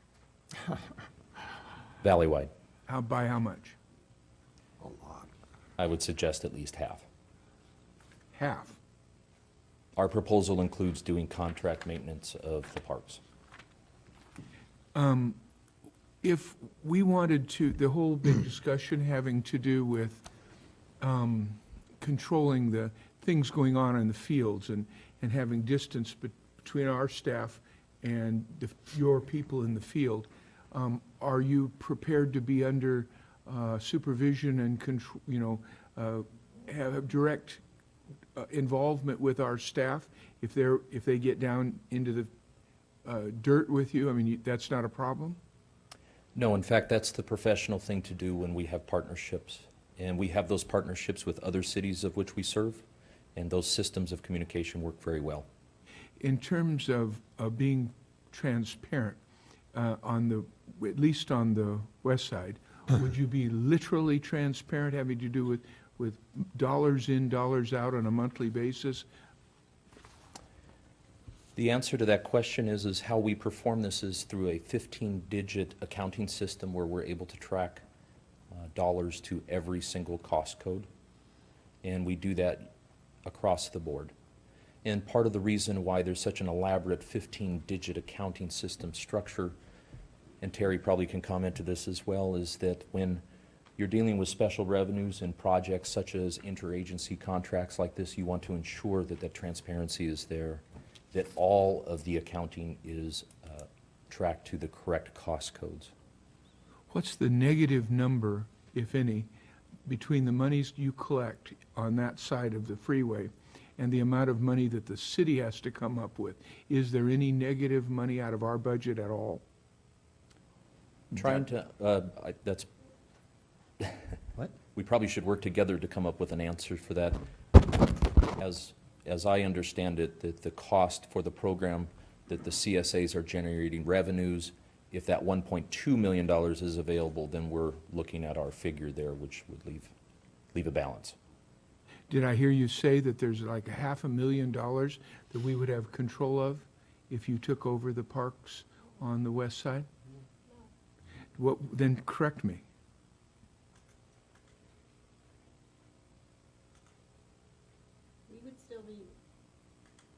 We would still be in control of our money on our parks. They would merely be a contractor. They would not have control over the money. They would send us a bill and we would pay them. That's all the proposal would. As far as the valley-wide that exists today, No, that I'm is. talking about, in terms of the amount of money that we collect on the west side versus the amount of money presently they're asking, would we have a negative number in our account? No. Without review, I can't provide that information. I haven't seen the proposal, and we would have to have detailed information by each district and by each fund for the expenditures. I can't just give you a number. They can't provide that information. They give you a total number, when in reality, proposals have to be broken down by fund and district. Mr. Edgerton? Mr. Witter, you gave a figure, a very attractive one. Mr. Lennox also gave a figure, but his was a projection predicated on considerable expansion on the west side. Did you anticipate any of that in reference to the figure you gave us? The figure I gave you is completely an expense. Is what? It's an expense. And what I mean by that is that it does not take into account revenues or increased participation levels or increased fees. It only says what we can do the job for. Okay. There is, and then there is also the case, we were talking about Casey Snarrows and Lazy Creek and all of that, which we probably was difficult to discuss from the dais because there are all kinds of legal implications. But again, we've got a lot of programs, a lot of kids, a lot of parents, and we got some employees that are walking on eggs right now, and so we would like this to be seamless, in spite of the fact that we have some legal obligations as a city. The city manager assured us a little while ago that the key personnel, or the personnel at Lazy Creek and Casey's Narrows, we know they're doing a good job right now, and they have a lot of good programs. They're looking at some summer programs. If we were to go with you, could that personnel go home tonight and sleep as peacefully as they can based on what Rob Johnson just told them?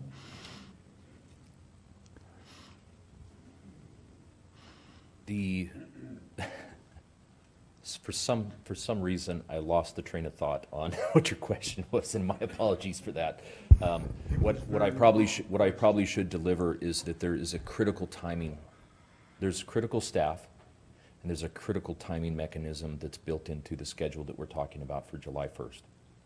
It would be Valley-Wide's approach to keep the staff on board to make this a seamless transition for Okay. Menifee. So your answer is identical to Rob Johnson's. Thank you. Mr. Johnson? Dean, thanks for your proposal. I'm wondering, the maintenance figures that you provided here, and I just see line items, so I wouldn't know what facilities you're talking about. I'm thinking you're doing an aggregate, is that correct? Taking total square footage or park acreage and doing an aggregate based on what you currently have as payment for park maintenance contracts, or would you be rebidding those and opening those contracts up because you're acquiring new property in a different area, or are you basing your that's a lot of questions. I'll stop. Sorry. Does the number that you've listed here on, I think it's the first page, $247,550, does that include the current cost that you currently get in your current contracts? Yes, under our services agreement, yes. And so when was the last time that was bid out, and would you be bidding out to get a more equitable price on the west side or an updated open bid procedure? We're doing an open bid now, so we're looking at what those costs would be. So would you be doing the same thing, or would you be adding it to a current contract that you may have bid out years ago? Yes, we would be adding it to our existing professional services agreement that's in place now. With regards to the last time that was bid, I don't remember the exact time it was bid in the contract. If I remember right, it's probably been 5 years or so. Thank you. Just, this didn't come up, but in our conversations, I told you that it probably would come up. There's some feelings going around that since you're in different cities and communities and things like that, well, let me see, I'm not sure I want to really bring this up right now because that would probably have to do with citywide, so I just want to forget it. Okay. Dean, how are you? Wonderful, Mayor. On the, on page 1 of your proposal, 586,104 per, how many employees, so that I can have a comparison here, apples to apples, how many employees are you looking at? That is 8 dedicated employees. Okay, so that's very comparable to what Mr. Lennox presented as well. I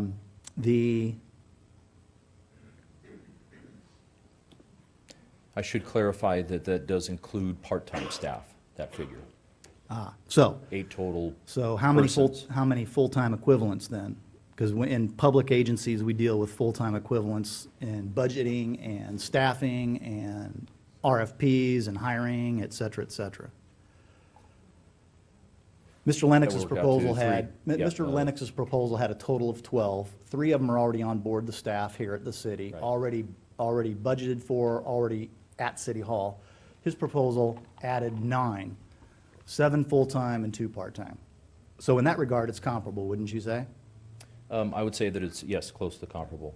And when I look at the, and you yourself stated that, you're not under interrogation, I'm asking. Oh, no, let's We're answer friends, questions, and we, yeah. you know, I love Valley-wide, you guys are good.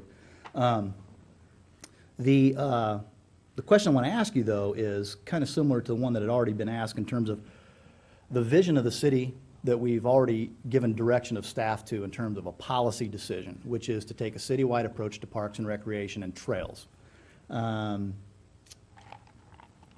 Mr. Lennox's vision for taking that council policy and strategy forward is to add programs, and does your proposal compare what he delivered tonight in terms of program growth?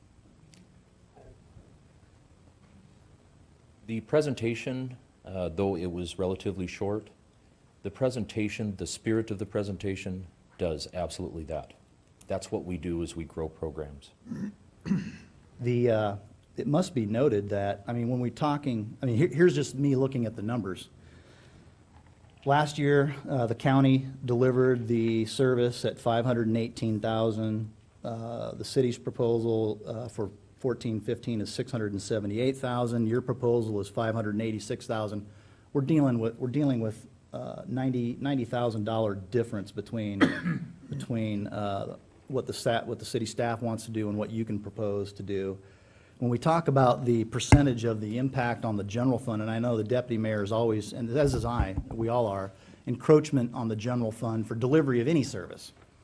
And the city's proposal has a total general fund hit of 2.5%. Your proposal would be 2.2.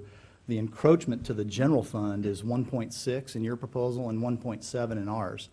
So really, the two proposals are comparable. So really, it's a matter for me of how we want to deliver that service from a strategy and a vision and a policy setting thing tonight or at a future meeting. So we're looking at a difference of only 90,000 between your proposal and the city's proposal. You're saying 8 employees with part-timers. The city staff is saying 9 employees for the same thing. I think that's where the difference in the figure is. So to me, it's very comparable.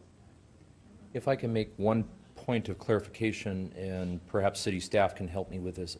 The difference that I don't know that is accounted in those numbers would be the maintenance of the facilities. The amount of $247,000 that we have there for the maintenance costs of maintaining the right-of-way landscaping as well as the parks. And I appreciate that statement. I did ask that question because that was a concern too. I probably should have answered or asked it earlier in Mr. Lennox's presentation, but he said that his presentation did include the expenditures for that function, for that service. Is that correct, Mr. Lennox? That's correct. So for me, I mean, you know, I'm kind of like trying to draw these out. Now, you had a meeting on last Friday, didn't you, with some council members? Yes. And who are those council members that you had a meeting with last Friday?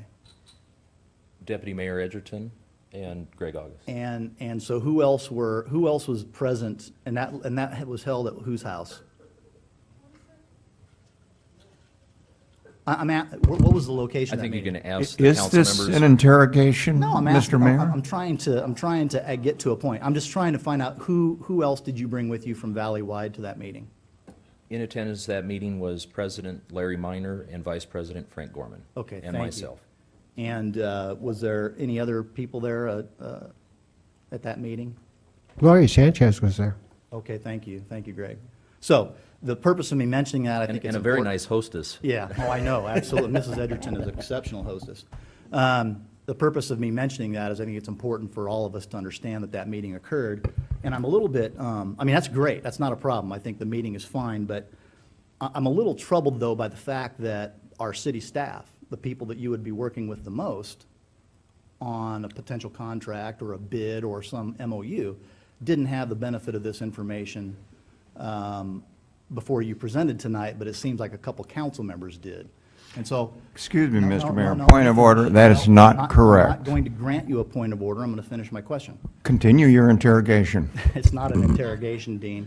I just want to be clear on, the point that I'm trying to make here is that there's a couple of us up on the dais that had the benefit of some information that our city staff didn't even have. So that bothers me a little bit, but I think. not correct. But I think you've answered some of the questions that I've Excuse had, me, so I'd like to say appreciate that. something too, Mr. Mayor, on that. Yeah. You have the floor, sir. Yeah, I would. I know Mr. Edgerton is going to say this better than me. I went out and sought out Mr. Wetter, okay? Because now, if I can do that, don't you think staff can? Well, now, correct me if I'm wrong, Mr. Johnson, but how many times has your staff asked for information from Valley-wide Recreation and Park District, all the way going back to when this first got agendized back in February 5th? Several times. I had a formal letter asking for some information. I got a formal letter back with partial information. I think Robert had reached out a couple times as well. Yeah. No, and don't misunderstand me. I mean, any one of us up here can meet with any member of the community anytime they want to. My concern was, and if you've answered the question, and if you said that you didn't have any of this information. No, we did And if not. you didn't present this information there, I'm okay with that. I just wanted to make sure that that didn't happen, because if that did, that would bother me a little bit. So, Mr. Denver. There's multiple issues here in terms of what Valley-wide does. It's, you know, all the different sports, all the different maintenance problems, the maintenance of the buildings. There's a whole bunch of issues. There's a new issue here, and that is the K. Siniceros building and one other building that we're talking about here, Lazy Creek Rec Lazy Center. Creek Center, which are used, particularly K. Siniceros, are going to be used for city functions. There's city activities going on there that are, it's a reach to say that it's directly related to Valley-wide, as with most of your parks. Is there a place in this offer where you would make an offer not including those two buildings is part of your concern? Our proposal to you today is to operate the entire recreation and park system on the west side of Menifee. If we countered with, and I'm not speaking for anybody, I'm not even actually speaking for myself, I'm just asking a question. If we were to make you a counter saying, do they accept for those two buildings, is that a problem?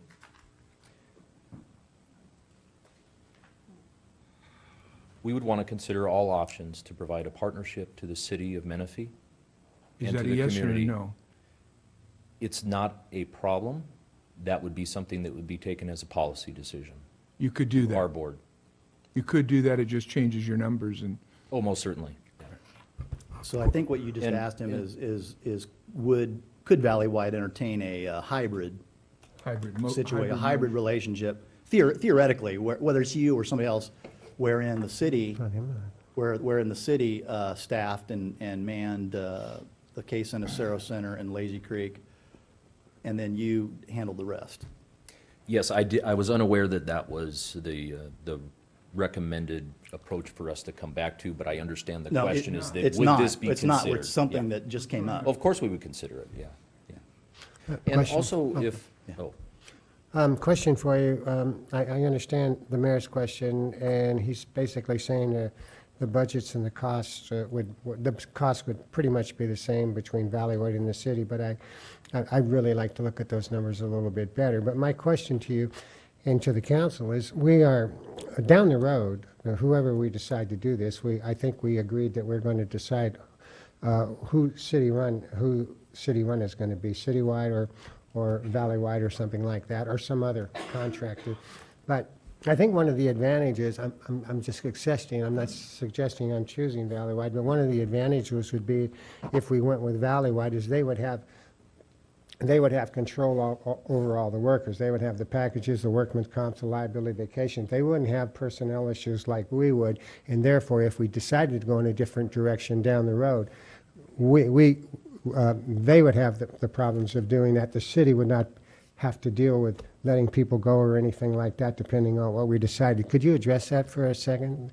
How you take care of your people? Have you had a lot of problems with personnel, workman comps, or personnel problems and things like that with your people that you've hired under contract? I think I've mentioned to this council that I'm insanely proud of the staff at Valleywide. It is a family organization, and we not only work at Valleywide, we play Valleywide. And so to answer your question, we have very low turnover. Our employees, when they come aboard, they stay. But So to deal with, I'm sorry. No, that's fine. But the 7 workers that Mr. Mann's talking about, the 7 or 9 part-time, they would be under your control and managed by you and not the city, correct? That would be correct. Okay. And so similarly, adding on to Mr. August's question, similar to our fire and law contract wherein the risk of property liability, well, we can never get rid of the property and liability issue for our parks because we own them. But in terms of workers' compensation liabilities and liabilities that would arise as a result of anything that happened with your employees, would we be, if we contracted with you, would we be transferring that risk to your organization? Of course. And Was that Yes, kind sir. of what you were asking? Yeah. I made a statement earlier, we were talking about the costs and the closeness of the costs, and I would like to take an opportunity to explain where I came up with what I believe is close to half of what was proposed before. So referring back to the staffing phase 1 plan. Yeah. What do you mean, close to half of what was proposed? What do you mean? Half of the city's proposal. Your proposal's not half of the city's proposal. There's only a $92,000 difference. It's not half. Let him explain. No, I know, I just wanted to clarify. And you The may, numbers that you you may have gave the- us and what I Mr. would be Lennox, happy there's and only a would love to difference of stand corrected. $92,000. Okay, so please finish your. The phase 1 staffing plan referred to an entire group of $934,000, which includes the 12 full-time equivalent employees.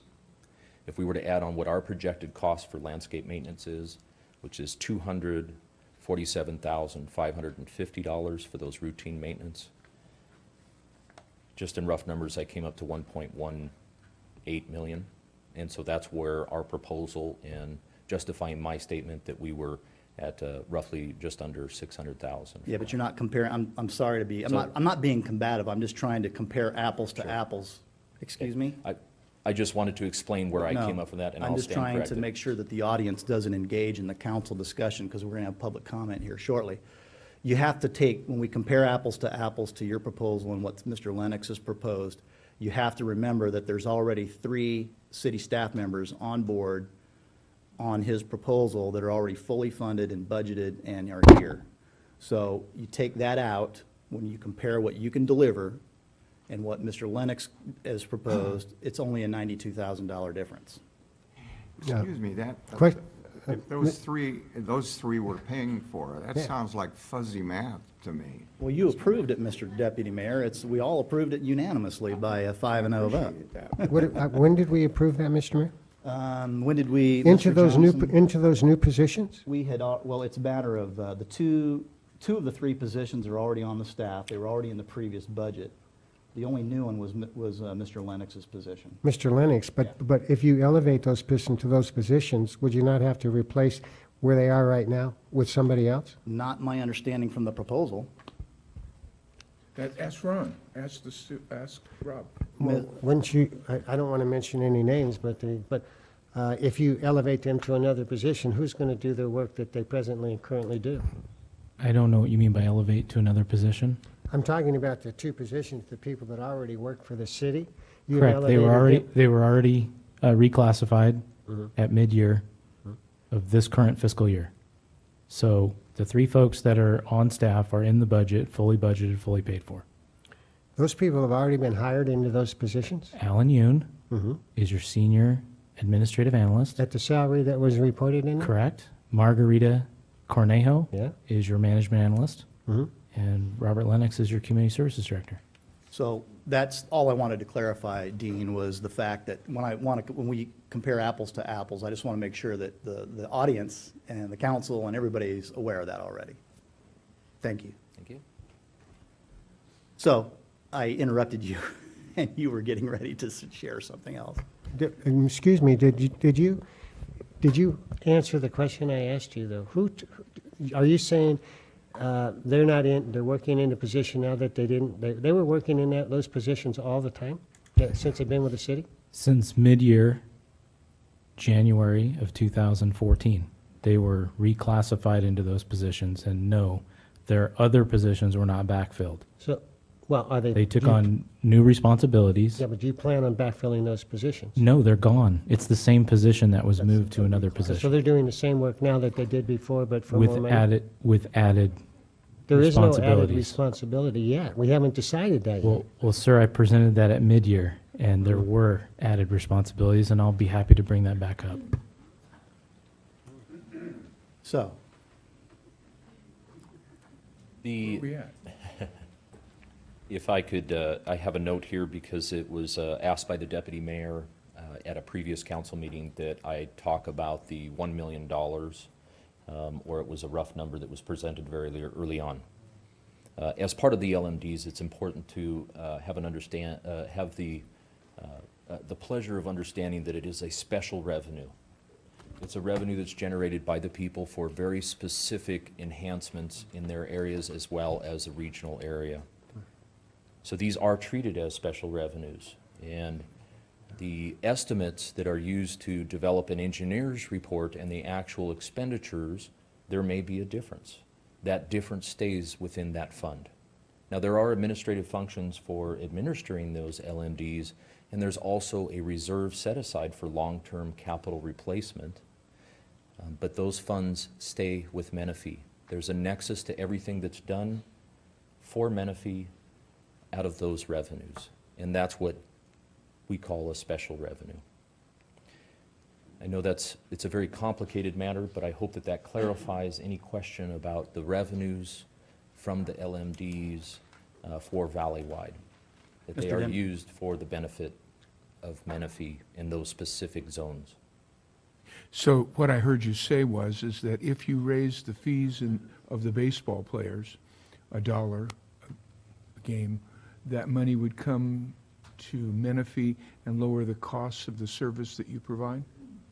The net cost? I was referring to the levy system, or when I say levy, basically it is the fees that are paid on the tax roll for the specific improvements and the park system in Valley-Wide's jurisdictional boundary now, which is the east side. And so there was a question about $1 million that you have expenditures and you have the estimated revenue collections based on those levies on the tax bill. And that $1 million covers those special benefit, or the special, those revenues. I'm trying to think here. I said it better earlier, didn't I? Those revenues are for specific functions that benefit those LMDs right here in Menifee. I understand, but if you were working for us on the west side, who has control over the fees you charge the citizens? We or you? I believe that as a partnership, we would want to talk about that. The city is moving forward with a fee analysis. Our fees are set usually based upon encouraging participation. We keep our fees, and as presented back on February 5th to you, is that our fee comparisons with our neighboring cities are about half. And we do that so that we encourage participation. And those fees that are collected at the door once a year, whatever, however they're collected, would end up in the Menifee coffers, at least at that point. Yes, those would be used for Menifee. Thank you.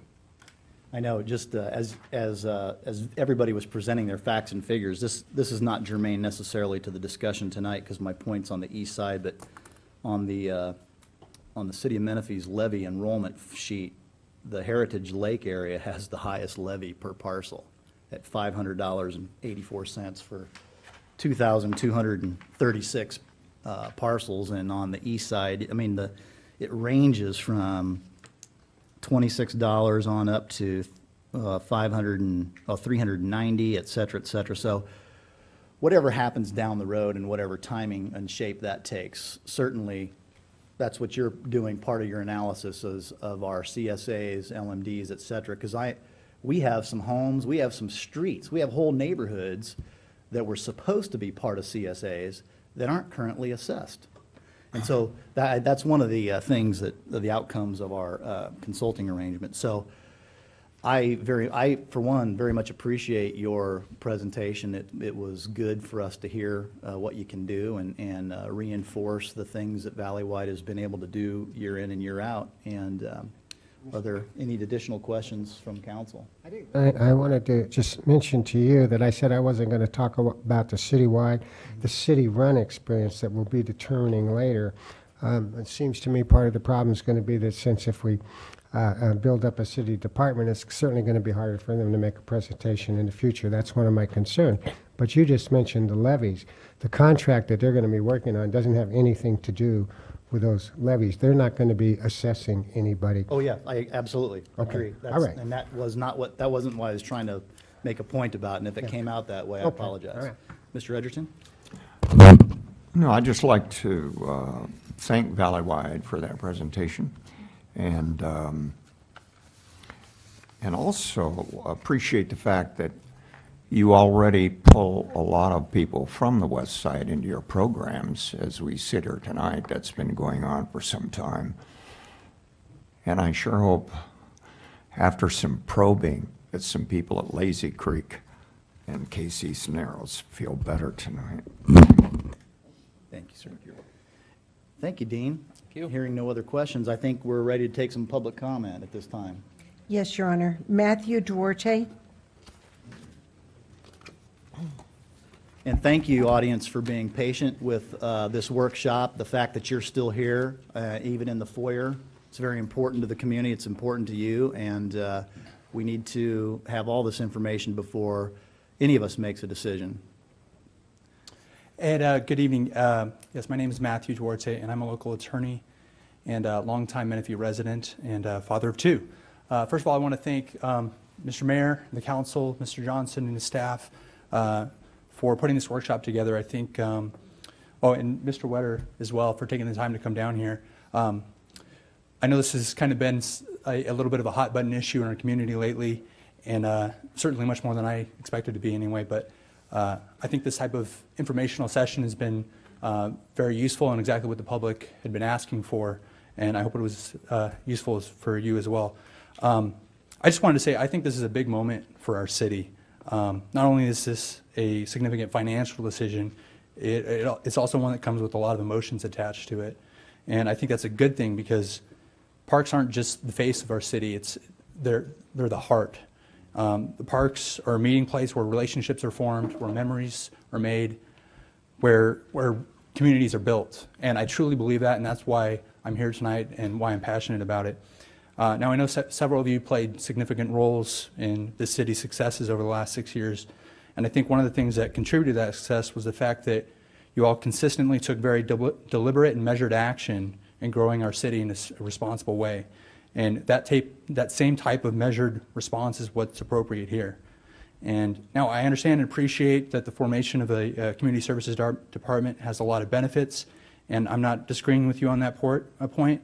I certainly understand that the next logical step as the city matures and takes control of our own destiny, as you said, would be to create that type of department. I get all that, but I think that our next step does not have to be a giant leap. We have a partner here in Valleywide that has a long-standing relationship with our community that's well-established, well-run, with a track record for providing excellent services. And that partner is willing to contract with the city so that we can get established ourselves while our citizens continue to maintain a high quality of service. All I can say is, my family moved here in 1989, and I grew up in Valleywide Parks. They've served me well and continue to serve me and my family well. I can say from a personal level, every Saturday morning, I get my lazy butt out of bed at 6 a.m., head over down to the Wheatfield gym, and try and keep up with the 20-year-olds playing basketball. And every Saturday, there's a Valleywide employee there at 6 a.m., opening those doors and making sure that we have that opportunity. So they've always been there for me, and I want to be there for them. So I wanted to offer to the council. I work in Hemet. I understand that there's been talk about some communication issues. I'd offer my services as a liaison between the city and Valleywide, whether that's appearing at Valleywide board meetings, whatever the council would like. And thank you for your time. Thank you, Matthew. Next speaker, please. Ken Wilhoit? Now, ladies and gentlemen, we're all here to listen. We're going to keep the clapping down to a minimum tonight, all right? Thank you. Thank you, Mr. Mayor, Deputy Mayor. Mr. Mayor, council, audience, thank you for this. I've been sort of jotting down some numbers because that's what I do, and it looks to me, well, first of all, Mr. Lennox, you mentioned you have a couple assistants who are very experienced in the bidding process for federal and state contracts. I wish you would have had a more uniform process for this because it's really hard to compare the numbers that were given. Even though Valleywide only put up 3 numbers, it's still hard to know exactly what we're comparing. I took numbers from Mr. Lennox's staffing request from the meeting about a month ago. And as I understand what Mr. Johnson said, we have a sunk cost of $285,000, which is for the director and the 2 people currently on board. The $678,000 that came up, that is in addition to those 3 people, as I understand it, and comes up to about the $934,000 that was in Mr. Lennox's request a while back. Then there's the $207,000 of fees that offset the $678,000. And I think Mr. Wetter said that the bid from Valleywide is net of any fees. I can't ask for any response. I'm just trying to get in mind exactly the apples and oranges of what we're looking at in terms of cost, and I'm not going to address any qualitative issues. But it looks like they're very close if I understand the numbers, and for me and probably for the council, it would have been a lot better if there had been a uniform cost schedule that both sides had to fill out to where you could make a direct correlation one-on-one. At present, that's about the only comment I have on the Thank you, Mr. Wilhoit. Next speaker, please. Colton Bailey? Does this bend? Hello, my name is Colton Bailey. I'm 10 years old. I'm a child that goes to Lazy Creek or the Trek program, either one. I was going there at the preschool program since I was 1 years old. But in the summer, I also like to go to the Mars program, which makes a lot of fun for me. And I don't really know what I would do without those programs. Like, they bring joy to me And I'm sure other kids feel that way too. You can't have fun necessarily without meaning. And parks, parks make, and they give kids the wackiest, most weirdest memories ever. And you just have to embrace the time that you're little and that you can enjoy that. Thank you. What school do you go to? What school do you go to, Colt? Freedom Crest Elementary. Okay, thank you. Next speaker, please. Charlotte McHugh.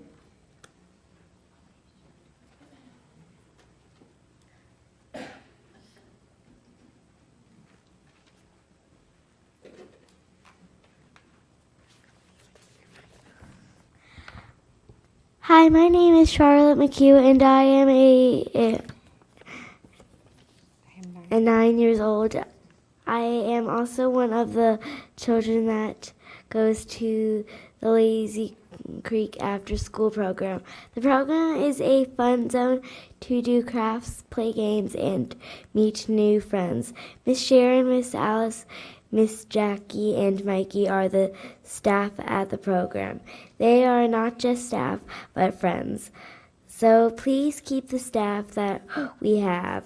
Don't hire new people we aren't familiar with, and please make a decision quick. Thank you. Charlotte, what school do you go to? I'm sorry? Thank you. Santa Claus is coming at Christmas. Next speaker, please. Jennifer McHugh.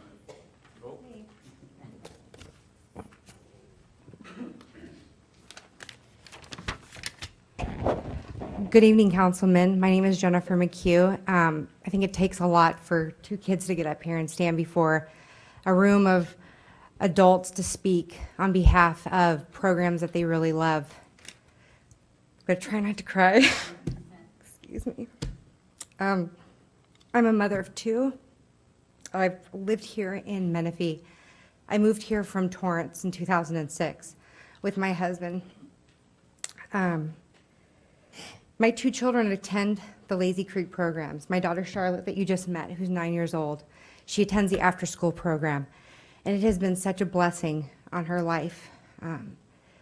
She's been able to meet kids all throughout the community. We live in Canyon Heights, which is a part of Quail Valley. We incorporated with the city a couple years ago. But it has really made an impact on her, and I appreciate the program for that, and so does my husband. And my other child, who's 4 years old, my very, very active son, who goes to the program with Miss Jackie and Christy back here. And to be honest, I appreciate the program because I get 5 hours a week where mom can take a break. And I think a lot of people understand that a rested mom sometimes is a better mom, you know? What I wanted to say is the Lazy Creek program, it's important, it's cost effective in our community. When my husband and I moved out here in 2001, I was a flight attendant with American Airlines, and everybody knew what happened on 9/11. I lost my job, I was furloughed, and my husband was in and out of work. We came out to Menifee for a fresh new start because the South Bay area of Torrance was just too expensive. When we got out here, we purchased a home, and we actually rented, and then we purchased a home a couple of years later. But with the economy, it was really tough. Husband was in and out of work. And with programs like Lazy Creek, I can afford to bring my kids there. And I'm not the only one. I met a lot of friends in this community, and they introduced me to Lazy Creek. I was new out here, you know. Sharon has run the program. I've spoken to her a couple times, and I know her story, and she's run the program for 20 years. And I think she's done a very good job. Heard a lot of moms and dads in the community just praise her and Miss Christy and Jackie. I think that the experience that she has says a lot. seniority says a lot in the program. She's dedicated herself, her time in the program. She's also earned the trust of many, many parents in this community. We know her. We've built relationships with her and Jackie and Miss Christie, and we need that. And our kids, you know, you're right. I don't know what council member mentioned that, you know, consistency is so important with children, and we need that. And, you know, I don't doubt at all Jennifer, that. if you could wrap up. Oh, sorry, the that'd be great. Valley-wide is a good program. I was very impressed as a parent. But I want these relationships to last. I want Lazy Creek program to last. Thank you. Next speaker, please.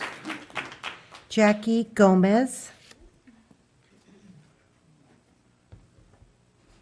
Good evening.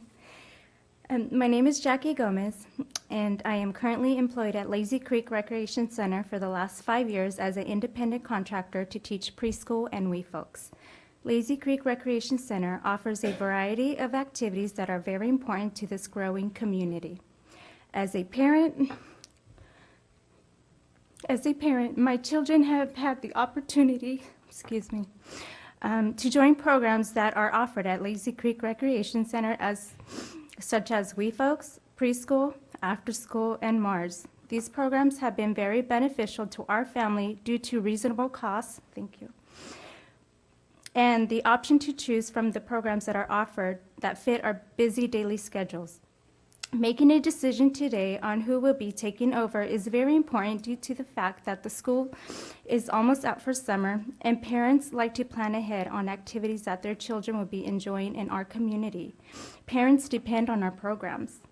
Keeping some recreational programs as reserve drop-ins as an option without a weekly commitment will fit many unique schedules for parents in our community that have to go to work, go to school, serve in the military, have a foster child, or a single parent at an affordable rate. We live in a growing city that improves day by day and year by year. Just like the growing programs that are offered at Lazy Creek, families in the community that join our program should be given the opportunity to slowly adjust to our growing programs and changes that will be taking place. Please keep in mind, these children are our future. Let Menifee give back to the community what these kids deserve. Thank you. Thank you. Next speaker, please. Sharon Hansen.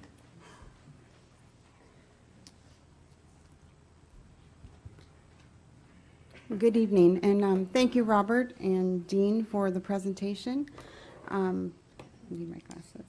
Council member and honorable mayor, my name is Sharon Hansen. I'm currently employed by the County of Riverside, serving as the manager of the Lazy Creek Recreation Center. I began this career in 1990 when the newly formed CSA 145 began to offer recreation programs to the local community. I began as a contract instructor and soon was hired to begin to create special events and programs for our community. Some of our current programs are co-op preschool, after school, Wee Folks, and summer programs.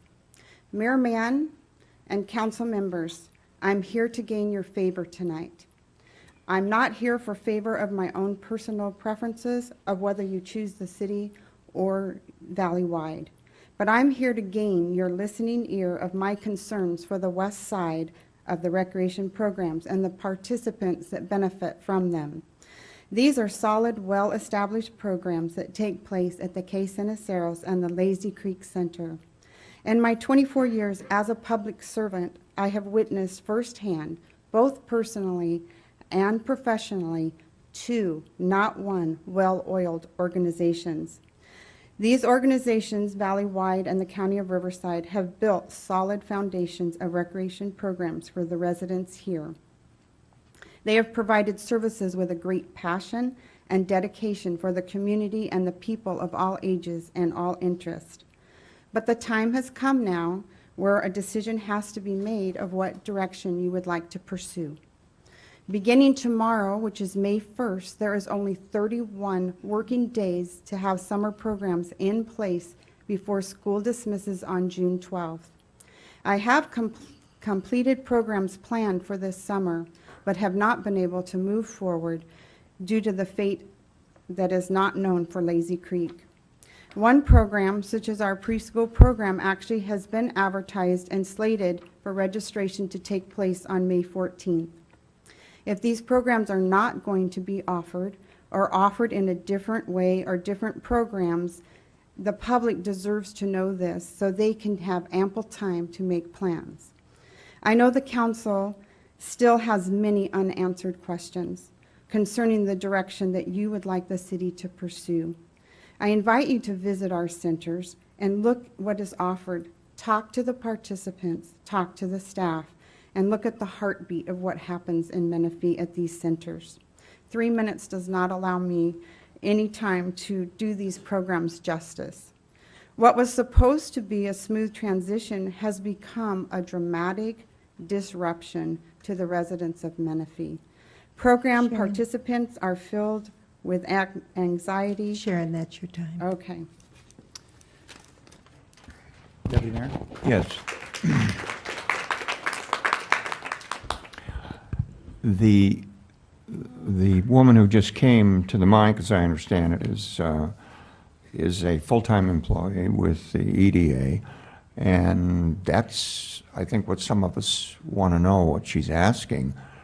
I thought I got the answer tonight, both from Rob Johnson and from Dean Witter, and I'd like to get a response if I'm wrong, but she should feel comfortable, number one, that her employment is secure, and number two, that those programs are secure. Did I understand that as an affirmative from both of you? Okay, thank you.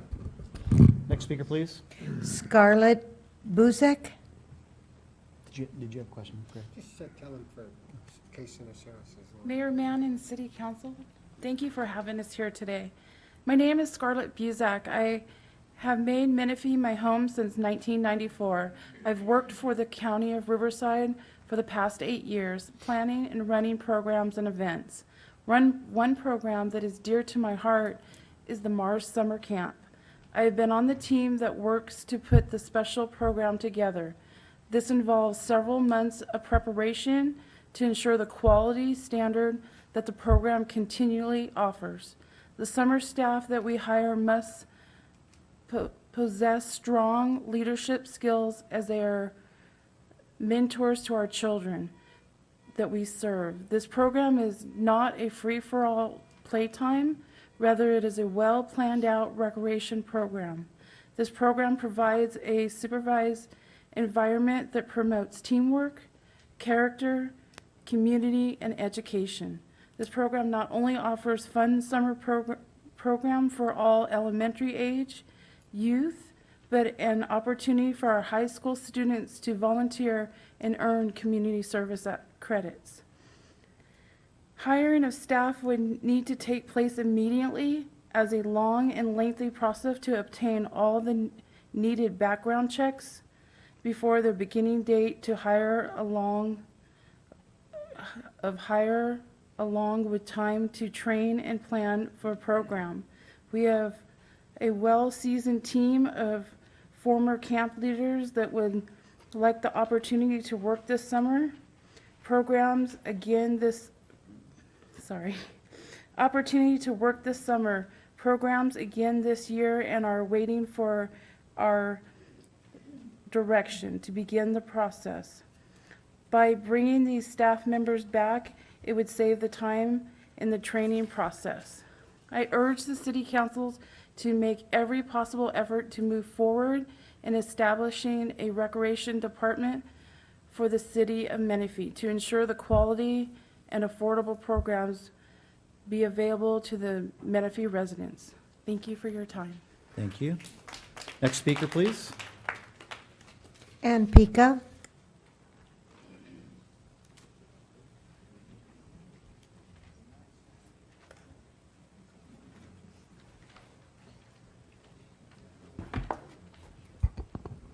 Good evening.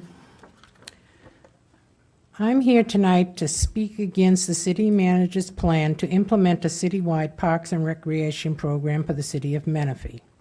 The plan, per the city manager, is to take over 5 parks in the city and hire 9 more office personnel and the original cost for Phase 1 staffing plan on April 4th, 2014 was $219,941, but he neglected to mention current department personnel salaries and benefits received by the Community Service Director, Senior Administrative Analyst, or Management Analyst, that would bring it up to well over $400,000, an enormous impact on the taxpayers' dollars and again draining the general fund.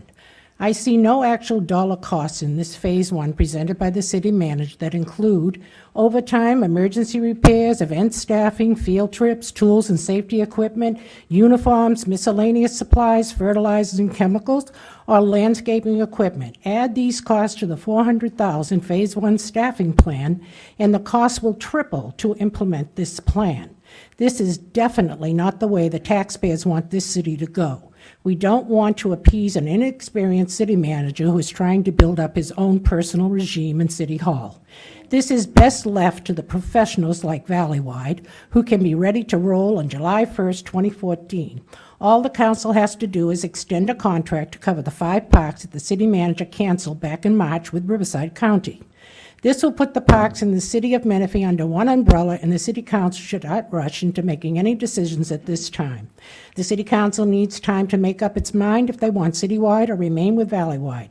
If you look around to the surrounding cities, it is most cost-effective to contract with organizations like Valleywide. So I ask this council to do their due diligence when deciding what is best in the best interest and most effective method for the taxpayers of Menifee.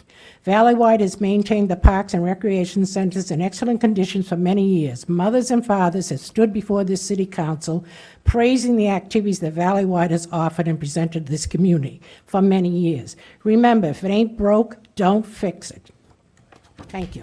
Next speaker, please. Michael Reinhardt.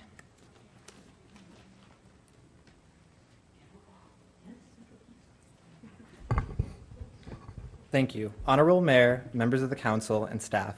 My name is Michael Reinhardt. I'm a Menifee resident with a huge passion for recreation and the city of Menifee. I currently work for the City of Temecula's Recreation Department and have previously worked in recreation with the City of Scottsdale and the County of Riverside. I have a degree in recreation management and have a long history being involved with recreation in Menifee in several different capacities. Growing up in Menifee, I participated in programs with both Valleywide and the County of Riverside, both of which have and continue to run excellent programs and events. Tonight, I am here to speak about the many programs and events offered by the County of Riverside on the west side of the freeway that have seemed to be ignored in recent discussions. These programs and events are so important to the community, but they are in jeopardy if a decision is not made quickly.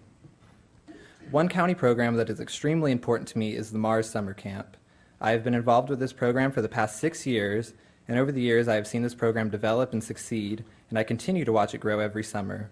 This past summer alone, more than 500 children were registered in the city of Menifee, with daily park attendance of up to 150 kids. So many families in this community, on both sides of the freeway, rely and look forward to this summer camp every year. It is a program for children to get out of the house, away from the TV and video games, and interact with other kids in a fun and safe environment. I run into families in Menifee all the time asking me what is planned for the upcoming summer, and unfortunately, this year, I'm not able to answer their questions. Families are making summer plans now, and with the end of school fast approaching, it is critical that a decision is made to keep a Menifee summer camp running. And the summer camp is only one program in a long list of programs that the county offers that are extremely important to this community. Growing up, I was involved in the many county-run programs and events, and they had a huge impact on my life and inspired my decision to pursue a career in recreation. Knowing the importance and impact these programs have and on the community, I do not want to see them interrupted or canceled. Although the city may have acted too quickly to end the contract with the county, come July 1st, that contract is over. The fun, family-friendly events will not go on, and vital programs at Lazy Creek and Rec Center and the K. Cenicero Senior Center will end. And this is unacceptable. A decision must be made to have someone run these programs, events, and centers. While the adults sit here and argue, it's the children and seniors of this community that are affected. Whatever decisions you make, whether Valleywide's programs will continue to run this summer, it's the programs and events ran by the County of Riverside on the west side of the freeway that will be affected.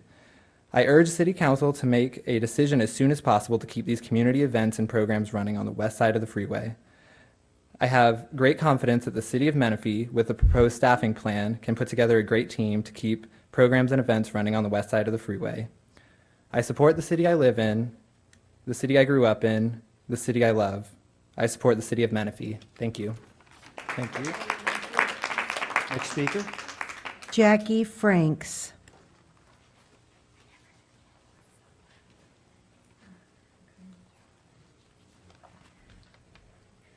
Good evening, Honorable Mayor and Council. My name is Jackie Franks. I have lived in Menifee since 1998. I have worked for the County of Riverside in Menifee programs for 3 years. I'm here tonight to express my concern for the programs that are offered on the west side of the 215 freeway. My whole family has been involved in recreation programs here in Menifee. My siblings and I grew up attending several programs that were offered through the Lazy Creek Recreation Center. I then joined the Leaders in Training program during my high school years. I later was hired as county staff to help run programs and events. This exposure has given me a broad vision of many aspects of recreation. It's been with great excitement that I have watched a once rural community become a thriving new city. The programs I would like to see continue and hopefully someday expand are the co-op preschool program, the after-school program, and the Mars summer camp. The co-op preschool currently has 77 children enrolled with the waiting list of 163 children hoping to get in.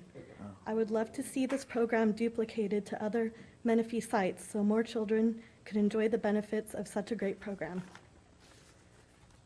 The after-school program is called TREC, which stands for Teaching Relationship Enrichment to Kids. This program offers an alternative to latchkey as well as offering affordable and quality programs for children. Lazy Creek Recreation Center has offered solid recreation programs year-round for children since 1991. It has been exciting for me to watch the growth and development of so many boys and girls in our community. The Mars Summer Camp is an important part of the lives of the children. One of the highlights of this program is the ability for children to be taken on field trips each week. The children really look forward to this opportunity. As a member of this community and as a facilitator of these programs, I would hate to see these programs interrupted, come to an end, or be affected so that the children are unable to reap the benefits that I have been witness to. Thank you for your consideration. Thank you very much, Ms. Franks. Next speaker. Alice Skiles. Thank you. Good evening, council members and Mayor Mann. My name is Alice Skiles, and I've been a resident of Menifee for almost 20 years. I'm currently employed with the County of Riverside, and I'm here tonight to read a letter on behalf of one of our preschool moms who unfortunately couldn't be here tonight. She has a little baby, and so she writes this. This is what she writes. Dear council members, I'm writing to you regarding the recreation programs at the Lazy Creek Recreation Center in Menifee. This recreation center is a great asset to the surrounding neighborhood and our community. When we moved to Menifee 4 years ago, we came from the city of Orange, where preschools were abundant and therefore rather inexpensive. They also had a very large recreation program. In the Menifee Valley area, preschools were quite expensive and there were no recreation classes. While we loved the city, we were unable to put our children into any activities, which was disappointing. When a neighbor told me about Lazy Creek Rec Center, I immediately went down and added my then one-year-old to the waiting list. He has been attending the preschool co-op and summer fun classes there since he was 2, and he's now 4. And he has made a tremendous change in his skills. My older child, now 8, also enjoys the after-school activities and the Mars program. Most of her classmates attend the summer program for at least a few days, and it's great enjoyment. Many parents count on it during the summer. It keeps kids active and outside, which we all know is very important. Children often learn best when the environment is changed, not just at home with his or her parents, but from other adults and peer experiences. We have learned how important that it is in early childhood, especially as kindergarten prep. The teachers at the preschool, Miss Christy, Miss Jackie, and the other Miss Jackie, Alice, Sharon, are amazing. The community would be missing out on so much without their help in shaping our little ones. I understand the programs may be handed over to Valley-wide to run as as of May 1st. If this happens, there will be likely no summer programs, no MARS, no summer fun days at the Lazy Creek, possibly no preschool or co-op in the fall. They are ready to go, planned, and many parents and children are very much looking forward to them. I'm also concerned that the kids would I'm also concerned, that the kids would likely be running around getting into trouble without MARS. If Valley-wide must take over, perhaps it could be done in a few months once the programs have begun and they can take over the existing programs. If they take over now, I can't fathom how they can get a program up and running in 1 month, let alone have the preschool running by August. These things take time. Please consider the effect on the community when making the decision at the meeting tonight. Sincerely, Erin England Augusta. And thank you so much for allowing me to read this letter on behalf of Erin. Thank you very much. Chris- Next speaker, please. Christina Hernandez. Honorable City Council and Mayor. I was born and raised in Menifee. I come from a generation of kids who went to the Lazy Creek Recreation Program throughout their childhood. My first introduction to recreation was at 3 years of age through a Mom and Me program at Lazy Creek. I continued to be involved in youth and leadership programs throughout my childhood. They made up such a huge part of who I am today and led me to pursue a career in recreation. My employment experience with Riverside County EDA and MARS opened my eyes to how much goes into putting into these programs and how dedicated the staff are. While my job was to run summer programs and mentor children, these children did a lot more for me than I could ever repay them for. I want to see these programs continue to flourish for the sake of these children whose voices are often lost in conflict like this. But obviously we have amazing children who are willing to speak for it. Currently, I'm employed with the City of Murrieta working as a recreation leader. Seeing the success of their programs and the sense of a united community they have really placed a vision in me and what I hope to see Menifee become in the future. The city has come such a long way since the incorporation in 2008, and a city-ran recreation department is a positive step towards improving the already amazing city we live in. I have faith that this council will make the right decision and one that will be positive for everyone in this community, and I hope that we take into account the sake of the children that are going to be losing the summer camp if we don't act quickly. Thank you for your time and consideration. Thank you. Next speaker. Don Minard. Don, M-I-N-A-R-D. Don Menard. Okay. Jeremy Henke. Jeremy Henke. H-E-N-K-E. Annabelle Natali.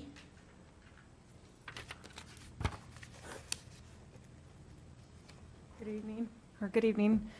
This is my first city council meeting, and so this is all new to me. Moved here to Menifee in 2006, so I'm very proud to be a Menifeean, and I plan to stay that way. We just moved 3 miles away, and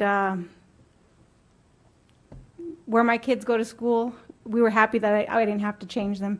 There was a waiting list, and I was blessed that it was a short one, and I lucked out and got to be there because we made a decision to, I'm sorry, this is nerve-wracking. I just, just to keep it real simple, I trust the staff at Lazy Creek. That's where my kids are. I started at the Wee Folks where it's the Mommy and Me program, and I was there, so I didn't feel like I was really letting my kids go anywhere. And seeing all the programs that they have for as my kids grow, I have faith and trust that they do, an excellent job, like next to me. If I'm not here, if I'm not with them, the staff there, Miss Jackie, Miss Christie, Sharon, completely trust, especially after what happened wow. The shooting that happened in Newton.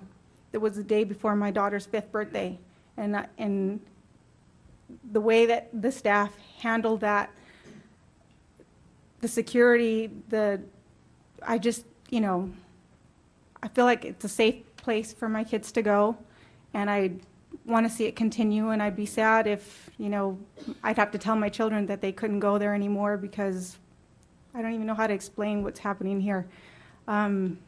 Because it feels like it should just keep going.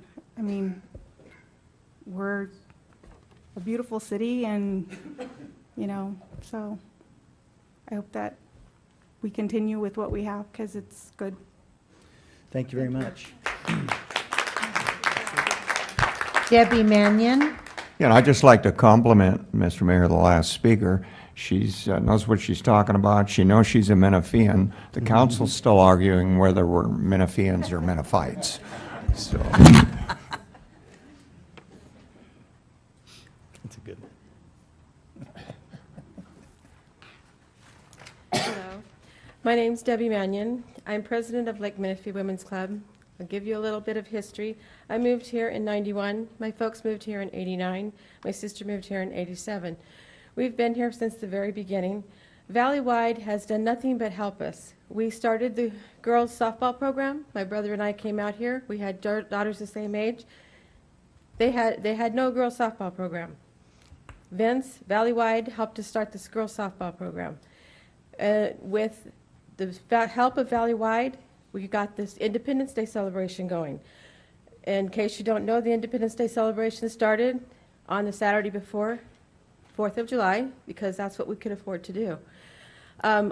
We put together the snack bar with Valley-wide and provided all the money to provide your Independence Day celebration. The city has now partnershiped with us, and it has done nothing but get better. But Valley-wide has done everything they can to help all of our kids' programs, enhance the parks. We used to do the Santa's Workshop and all these things we used to do with Valley-wide. Now Valley-wide is still helping with everything that they have been asked and helping keep all the Little League, the softball, the basketball, the football, everything coordinated so that all the parks are run well. The outside from our parks, we have a lot of tournaments. People love to come to our parks because they are so well maintained. People ask to come to the parks and keep everything the same. You can walk across the field at Valley-wide and you don't very often worry about falling into a hole. These kinds of maintenance and these things that Valley-wide does keeps our city what it is today. Thank you, Debbie. Denver, One Councilmember Denver? quick comment. This is, Council, this is the young lady who runs at Quail Valley School the Santa's Workshop, where over 1,000 kids get thousands of presents. So this young lady works all year long on that program. Well, don't tell Colton and Charlotte that. You just let. Thank you. Thanks. Next speaker, please. Howard Tunget.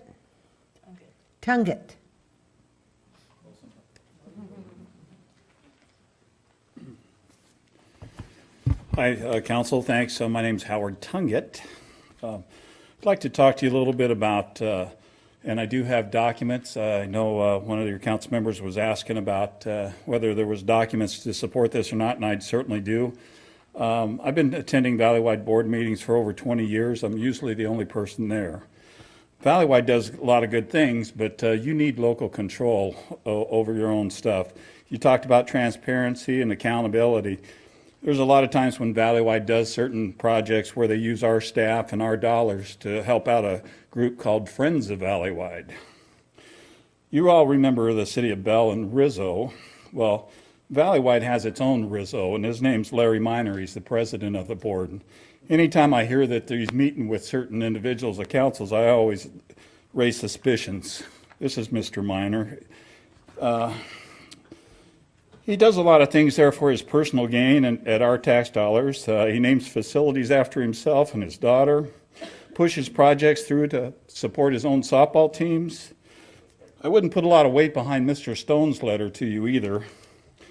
When Mr. Miner was convicted of money laundering, he was money laundering to Jeff Stone's campaign. So Mr. Stone will do anything Larry Miner asks him to do.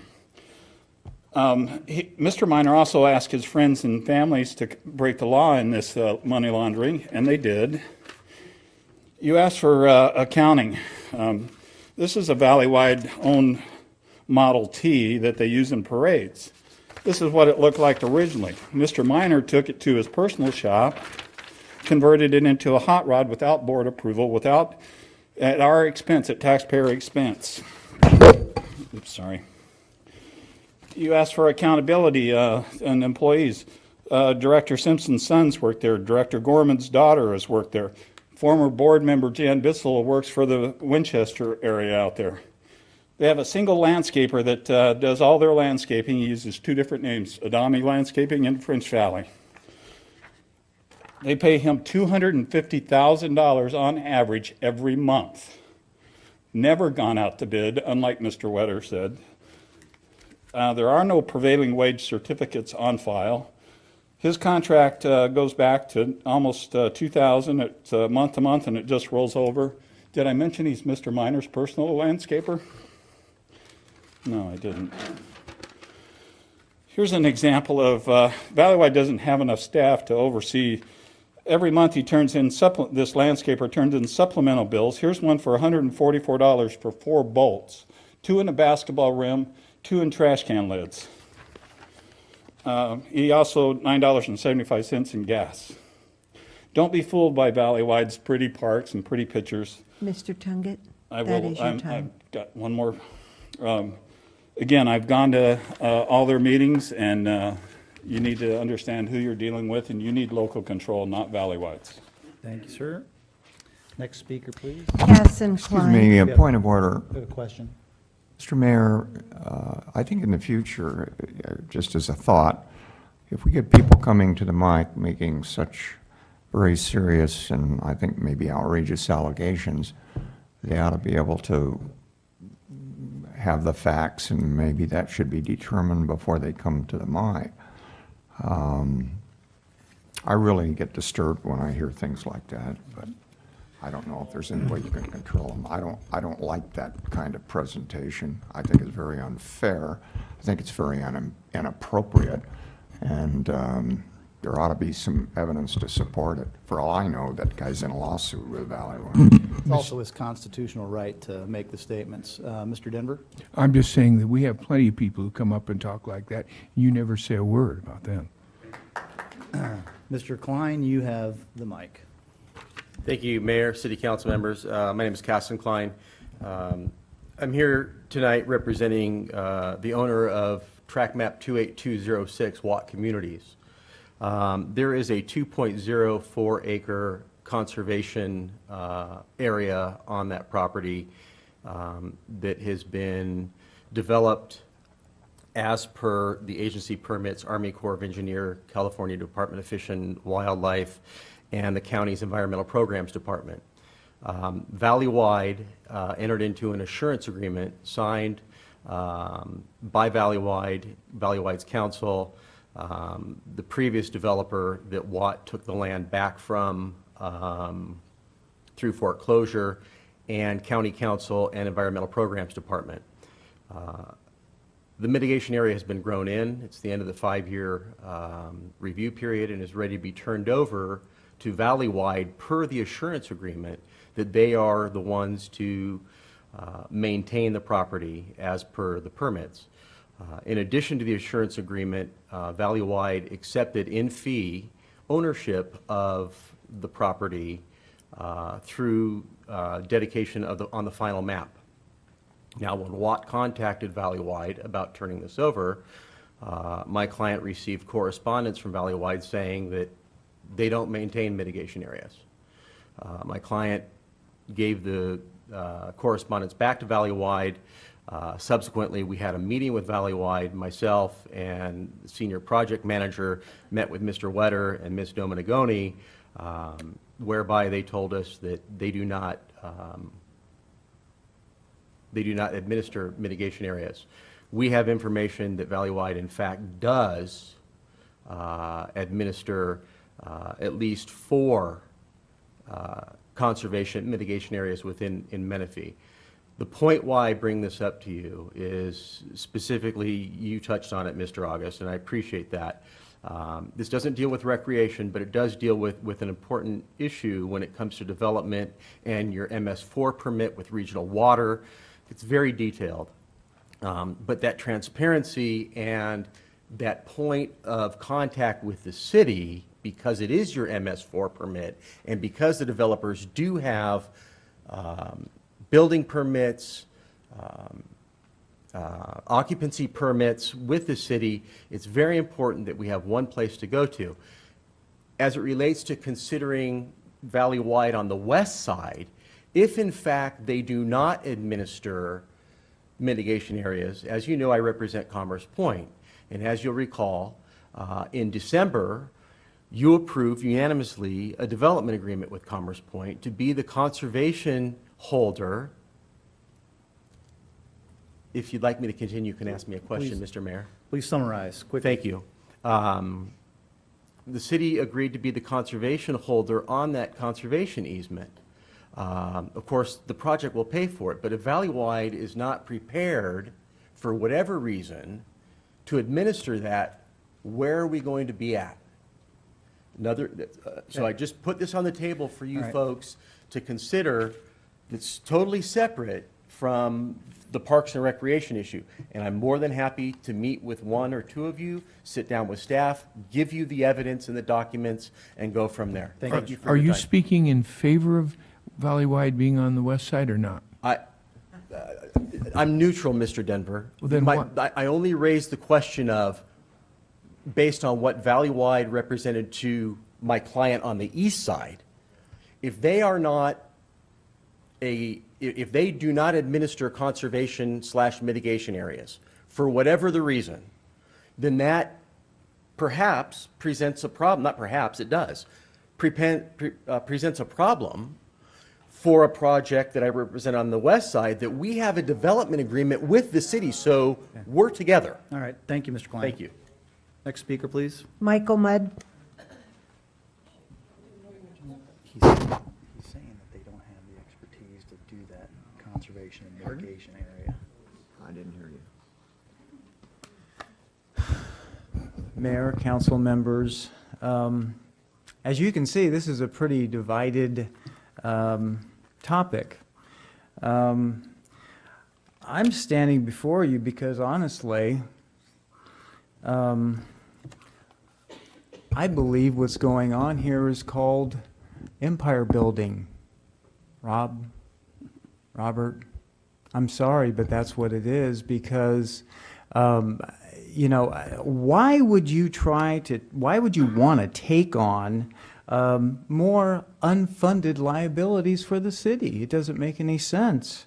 Insurance-wise, personal liability, pensions, workman's comp. Valley-wide will take over all these problems that could be a problem for the city.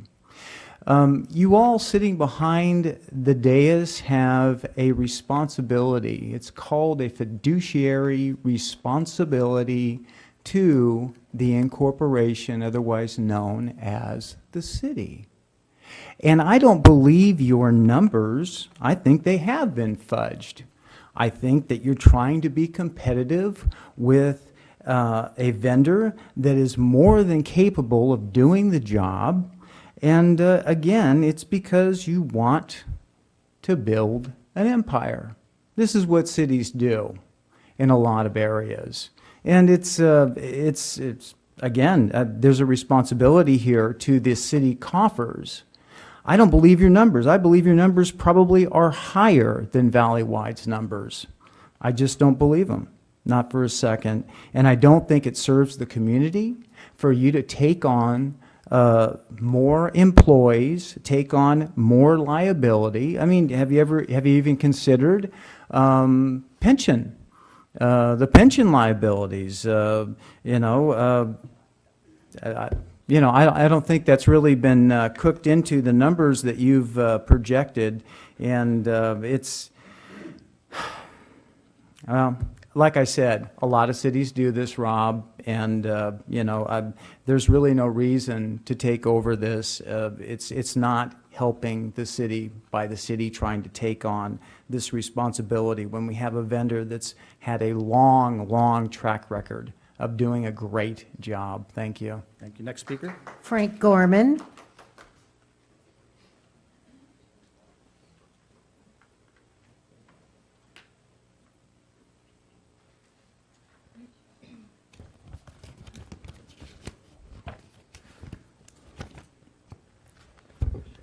Thank you. I'm Frank Gorman, and I'm on the board of directors of Valleywide.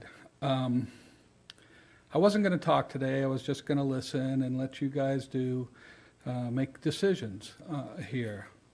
But I wanted to come up here and tell you what I do, or what we do. And Colton and Charlotte are what we do.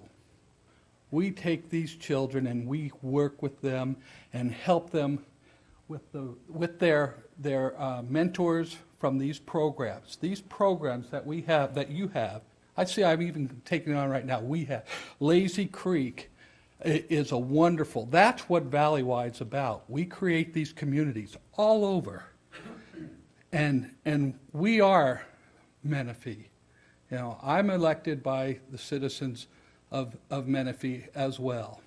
I love to hear all what's going on here. The parks that you have on the west side, whether as little as it is a beginning for what you want to do in your master plan. And we're here to represent a partnership, and that's what we are. I love to work with the kids. My favorite day of every year is throwing out the baseball at the opening day ceremonies. And I just want to say a few things about the staff and the people that work with Valleywide. They are a family. Even my daughter came to work for Valleywide for a short time. And we have people that have worked there for 30 years, 40 years, coming on, some of them, I won't mention names. But we work together. And you're talking about 12 new people. We have 25 permanent staff. We have hundreds of part-time staff. And we have thousands of volunteers that work throughout our district. And they all work together. And we, Menifee, Valleywide, will make a wonderful team. I appreciate working with all of you. Young men like Mr. Dwarty, I'd love to see him on our board.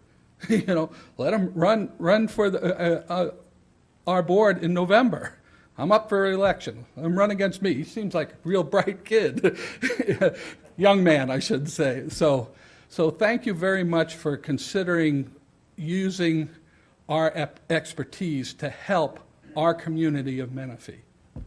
Thank you, Mr. Gorman. Next speaker.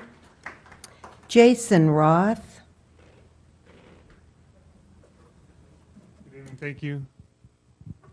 I just wanted to speak as a parent. My kids have grown up here now for 14 years. We have gone to Valleywide for numerous activities. We normally go across the freeway. I live on the west side, and we go across the freeway to use their facilities. We find they have more. They're better. Sorry, Mr. Cooper. No, they just have more facilities than we do on this side. I think you're comparing a city that's new to an agency that's been around for 40 years that's been doing this. I don't see what the choice is. They're experienced, they know what they're doing, and they've been doing it for a lot longer. So I would ask the city to definitely consider having Valleywide come to this side of the freeway and take care of our parks and maintenance here as well. Thank you. Thank you, Jason. Next speaker. Mark Cooper.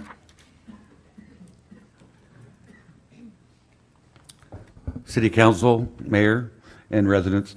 Yes, they pay a lot more taxes on that side, and that's why we're where we're at.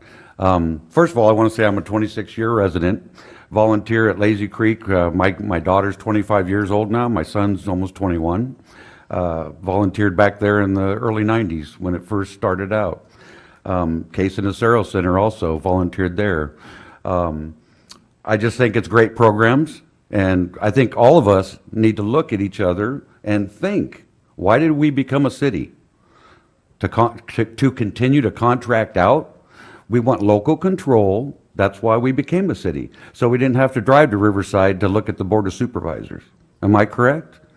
Yes, that's why we have local control. I spoke to Mr. August the other night. I was eating a pork chop, and he called me up, and I set it aside and had a little discussion with him, kind of enlighten him. I was on the CSA board for 8 years. Once again, I've been here volunteering for many years. Vince at Valley-Wide has been outstanding with Little League and all that. I was on the board for 5 years out there. But Valley-Wide is more basketball, Little League, baseball, and that type of thing. That's what we went over there for. Lazy Creek is a whole nother thing. My kids went through all those programs. I have a granddaughter that just turned 6, and they're getting ready to move back here. So I want to make sure, there was no waiting list when my kids were there. I feel bad for, what was it, 160? Oh my goodness, that's crazy. Hopefully we can expand those programs and make a bigger building or have something else to expand on these programs, because the parents do love it. And, hopefully we can spend some money and get some of the parks back up to par. And I am a county employee. I'm the one that takes care of your parks on the west side. I was recently brought back in about 6 months ago. So we're trying to do a good job to hand it over to the city, or whichever direction you guys go. All right? So I just want to, why did we become a city? We have to ask ourselves. Don't go either way, just why did we become a city? Thank you.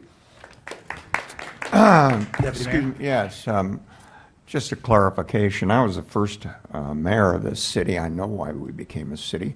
We became a city for local control. Local control meaning we could elect our own representatives and have our own representation on this side. Contracting out is not giving up control. Whether you want a contractor out or not is a separate question. But when you contract out, you are in control. That's your contract. You can hire them and you can terminate them. That has nothing to do with local control. Mr. August? Anyway, I was waiting for, the only reason why I stayed tonight, I was waiting for Miss Covey to come up and speak. She promised me she was going to come up and represent the case at a Sarah Center. And since you're not going to come, I'll speak. Go ahead. I'll speak up for you. Anyway, you've heard the conversations up here tonight, all the people that came over to represent Lazy Creek. And I just want you to know that that everything we've discussed tonight, the same deference and the same concerns and respect and appreciation goes for Case and Aceros as well. Thank you, Mr. August. Madam Clerk, do we have any more speakers? No, Your Honor. Very well. All right, so we are now, thank you all very much for your comments. It was very helpful, as well as everybody who has come to speak to us on February 5th, April 2nd, April 16th, here tonight, as well as the Finance Committee last month. We had a couple people in the room. Mr. Johnson, I believe on the agenda, we are back to staff for their thoughts. Just to answer any other questions that council may have, clarifications, we're open. If not, it's discussion time for you. All right. Are there any additional questions of staff at this point? Mr. Johnson, the agenda said you're looking for direction tonight, but of course that would take a vote. I'm assuming that we would be having this agendized at the next meeting when we're having a full council, but That's up to your discretion. I believe you can offer direction tonight to staff that we will follow through as a policy decision and move forward. So if you want to lay that over to May 7th and have the full council here, we're in support of that as well. Mr. August? Well, I understand the urgency from all these programs, these people with Case and Aceros and Lazy Creek. I've heard enough. I've obviously been meeting with people, and I need to do a little more homework on what I've heard tonight. But my opinion would be, Mr. Lennox, you've done a good job. You've presented your program. We've heard from Valley-Wide, And I would say that we take a break for a week, come back to the council, and I'd like a straight-up vote. And I'll ask for a second on this, on whether or not we adopt Valleywide, or whether we know whether in a direction of the community services program. In other words, let's get this out of the way and get these people taken care of. I think we have a week to work on this and find out more information, do a little more research. But I think we've not wasted enough time, spent enough time on this to make an educated guess. So that would be my hope, and I wish somebody would back me up on that. Well, clarification on your motion. You want a straight-up vote tonight, you're saying? No, on a 7th, when Councilman Furman gets back. He wants to lay it over till any decision to May 7th. All right, I'll second that motion. All right, would you entertain an alternative substitute motion from the mayor?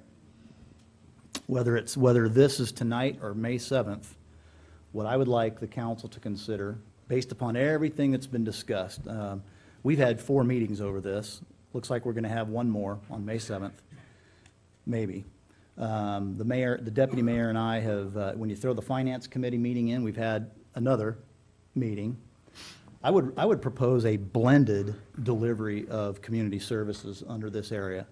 I would suggest that we take the 5 staff that are presently at the Lazy Creek Center and the Case Cenicero Center and hire them.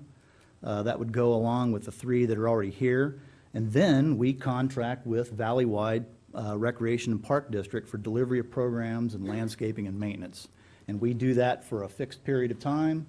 We see how it goes. It gives clarity and direction to the folks that are currently running those programs. They can proceed with the plans. We don't have to wait for Valleywide to come back to us and tell us how they're going to do that. It sounds to me like there's enough commonality in the room between Valleywide leadership and the leadership that's in this room. And I'd like to offer that as a proposal for tonight. Whether we want to consider that tonight or whether we want to consider that idea on May 7th, I can go either way. But I would like us to consider a blended service delivery at some point, whether that's tonight or May 7th. Deputy Mayor. Well, in reference to your thoughts, Mr. Mayor, I appreciate it. And I also would like to thank Mr. Lennox for his very well-done presentation, and also compliment you on your resume, sir. I'm quite impressed with your background, and thank you for your service. I do believe that the decision should be made and not be blended, because if we're blended, the elephant in the room, of course, is not made tonight, nor is it made at the next meeting, but it's who's going to take over the entire city. That's the goal. And it may be that we decide to immediately have the city take over the west side, and then you can see from there that the city's going to move to take over the entire city. Or there are others who would say, you know, this city's still new, it's small. Maybe we should be contracting out for at least 5 years or so with Valleywide, which is a proven entity, and let them take on the whole program. So regardless of which way we go, I would want to choose one way or the other, and I would not go for a blended program. I would prefer to go straight up. Either we're going to give it to Valleywide or we're going to give it to the city, because when you start commingling those programs, I think it's going to get very confusing. I would say this, if you're going to make a choice, obviously one of the things you determine is cost, and we've seen the cost. The second factor you look at, if you're going out for an RFP or whatever, what are the programs? What is the service? And you compare those programs. Third, you look for a seamless integration. And then lastly, you're looking for a track record. And the one difference that we have is we've got projections and proposals on the part of the city. On the part of Valleywide, we've got an organization that's been around a long time, that's got a proven track record. And in a bid process, the lowest qualified bidder would go to the one with the experience. And in this case, they're not even, they're even the lowest bidder at that cost-wise. That's. Councilmember Denver? My concerns are several. One is the control.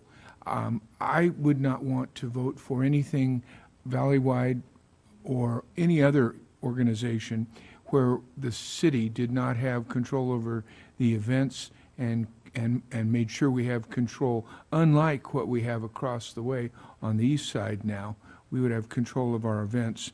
Whether the details be run by them, that's not my concern.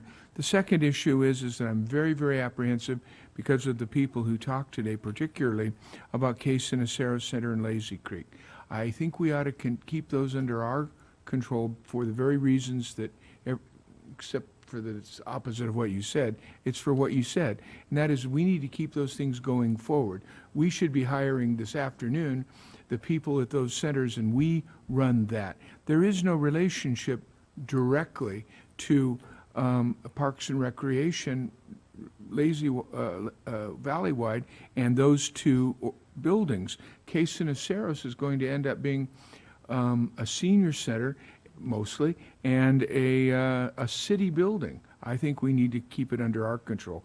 Lazy Creek the same way. We can then keep a completely seamless entry. We can go to them. It's up to Rob to run it, figure out how to do it, just hire those people, and on we go.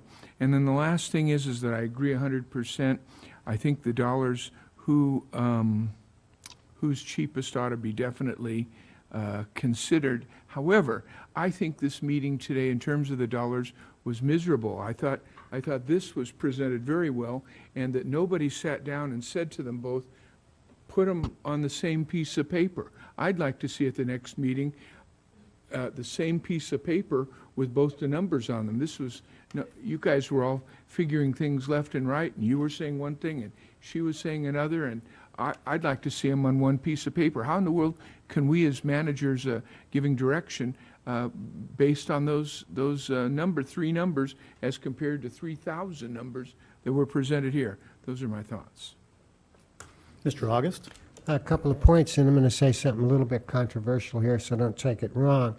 I've listened to Valley-wide, and Valley-wide has said, we want to work with a community, we want to partner, and if it isn't broken, we don't want to fix it. Now, I would say that Valley-wide, and I take their word for it, they're going to go in there and work with the programs that work. They're not going to mess with something that's shown it's worked for years. I would say that those people out there have a better chance of keeping their programs intact with Valley-wide than they do with this city. And I mean that because I know our city went out to some of those organizations, and they didn't get, they were very confused about what the city was going to offer them. And so I would say that I would feel, based on what I've heard, I still have probably another week to think about it, but I would say Valley-wide, I don't know where this problem comes up with Valley-wide. They've been here for such a long time. They've really integrated and entrenched themselves into this community, and they want to work with those people out there and keep those programs intact. And I'm not sure if we give complete control over to the city. And I've kind of gotten a little nervous myself, Mr. Lennox, about this. What's going to happen to the city, and how soon and how fast is it going to happen? But I can tell you that in my conversations with Valley-wide, they say they're going to leave those programs in place, and being up here, I would certainly make sure that they do that. And also, I'm not asking for necessarily a motion. I want to put something on the council, Mr. Mayor, and I think I only need on an agenda, and I think I only need one other person to support me on that. Yeah, per our decorum policy, you do, but we need to have discussion, and each one of us needs to have our points raised tonight. So there was an issue of commingling. We're commingled now when you think about it. So I disagree with my colleagues on not having a hybrid delivery system. Governments do it everywhere. They piggyback contracts, they use temporary employees, they contract, they hire permanent staff, they hire program managers for specific projects. There's all sorts of ways that this could be delivered. What I hear my colleagues saying tonight is that we're through for tonight, that you want to lay this decision over to May 7th. Is that what I hear you saying? I want to make a decision, and I want to put something on the agenda. Yep, I think. And if you want to put yours on the agenda, that would be fine. Can we have two? I think we just have how, the decision, however we can craft it, is fine. And Mr. Denver, are you wanting to lay this to May 7th to have some additional financial information that you requested? We have, I do not think I have enough votes to go any other way, so. Okay, well, so the direction then from tonight is to have a council, an agenda item on May 7th for a decision, up or down, on this matter. And I just want the record to reflect in the minutes that I do not agree with this decision tonight. I have been ready to make a vote on this since April 2nd, April 16th, in the Finance Committee, when it came back to council. And I'm ready to vote on this tonight, but I will go with my colleagues on this. And if there is any other, Mr. Johnson, do you have any other discussion? Do you have enough direction from the council tonight for May 7th, which is already going to be probably another 6-hour meeting? I believe so. We're going to have an agenda item that's going to discuss the finality of this decision, whether it be to go with Valleywide on the west side of the freeway, or whether it be a city-run community services department on the west side, correct? So, but what I want to share, if I may, council, if you'd indulge me, for those who are delivering the programs at the Cay Ceniceros and Lazy Creek, whatever decision we make, it appears that you're going to be involved. So please continue with your planning, roll it out, do what you need to do to deliver it. Who does it is what we're going to still need to decide upon, but rest easy on the programs, all of your comments that came through loud and clear, and we appreciate you being here tonight. And with that being said, are there any final comments? Yes. Mr. Mayor, just for clarification, you were saying that you wanted to make a decision tonight. I think everybody up here on this dais would like to make the decision right now, tonight, and we're all prepared to do that. There's a problem with it. We got a 2-2 split, so you need to wait for the full council. That's the problem. Yeah. And it's just a matter of and it's no fault of anybody up here, it's no fault of Councilmember Furman. At the last council meeting, we scheduled this workshop, and he had a previously planned trip out of town that's been planned for about 6 months. So with that being said, I'm going to go with the clerk first. Yeah, but she's had her button in here for about 5 minutes, and I didn't notice. What can I do for you? I simply would like a very clear explanation of what item exactly will be worded on the next agenda, so we don't have any misunderstanding. Good luck on that. Okay, I understand what you need. Mr. August, you have the floor. I probably need some help on this. Miss Attorney always helps me out on these kind of things. But anyway, I would like to start by saying, look, contract with Valleywide for parks on the west side of 215, or city operate the parks on the west side of 215. Those are the two issues. That's straight up. We can word it any way we want. Quite frankly, that was my recommendation just now to the city clerk, so. So it's just to be two clear, items, it would two be choices. appropriate to take number 6 and have A or B without C on there, correct? It won't be giving direction, it will be making a determination. Oh, it will be making a determination, A or B. Okay. A or B. Everybody's comfortable with that? Well, I would like, since we're having two options, I'd like a third option up there for a blended delivery. Explain the blended delivery. The blended delivery would be that the city Mixed drinks. it's mixed drinks. The city hires the staff to run Cay Ceniceros and the Lazy Creek, and then the city contract with Valleywide for the additional program delivery and doing the landscaping and maintenance of the parks. Second that third. Okay, so we've got. The city clerk has a remarkably intelligent approach to this, and I think would like to share with you We are her thoughts, because I in think your hands, she Madam has Clerk. simplified it dramatically. All right, let's hear it.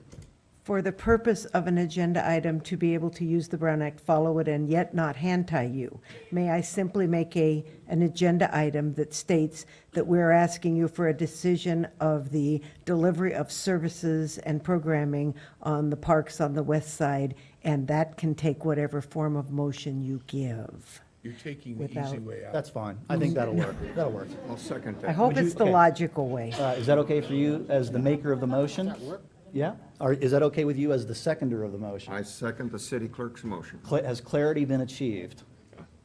Yes, except I don't know who made the motion. Was that you, Mr. Mr. August August? and Deputy It was my Mayor, motion when we started. Deputy Mayor seconded it.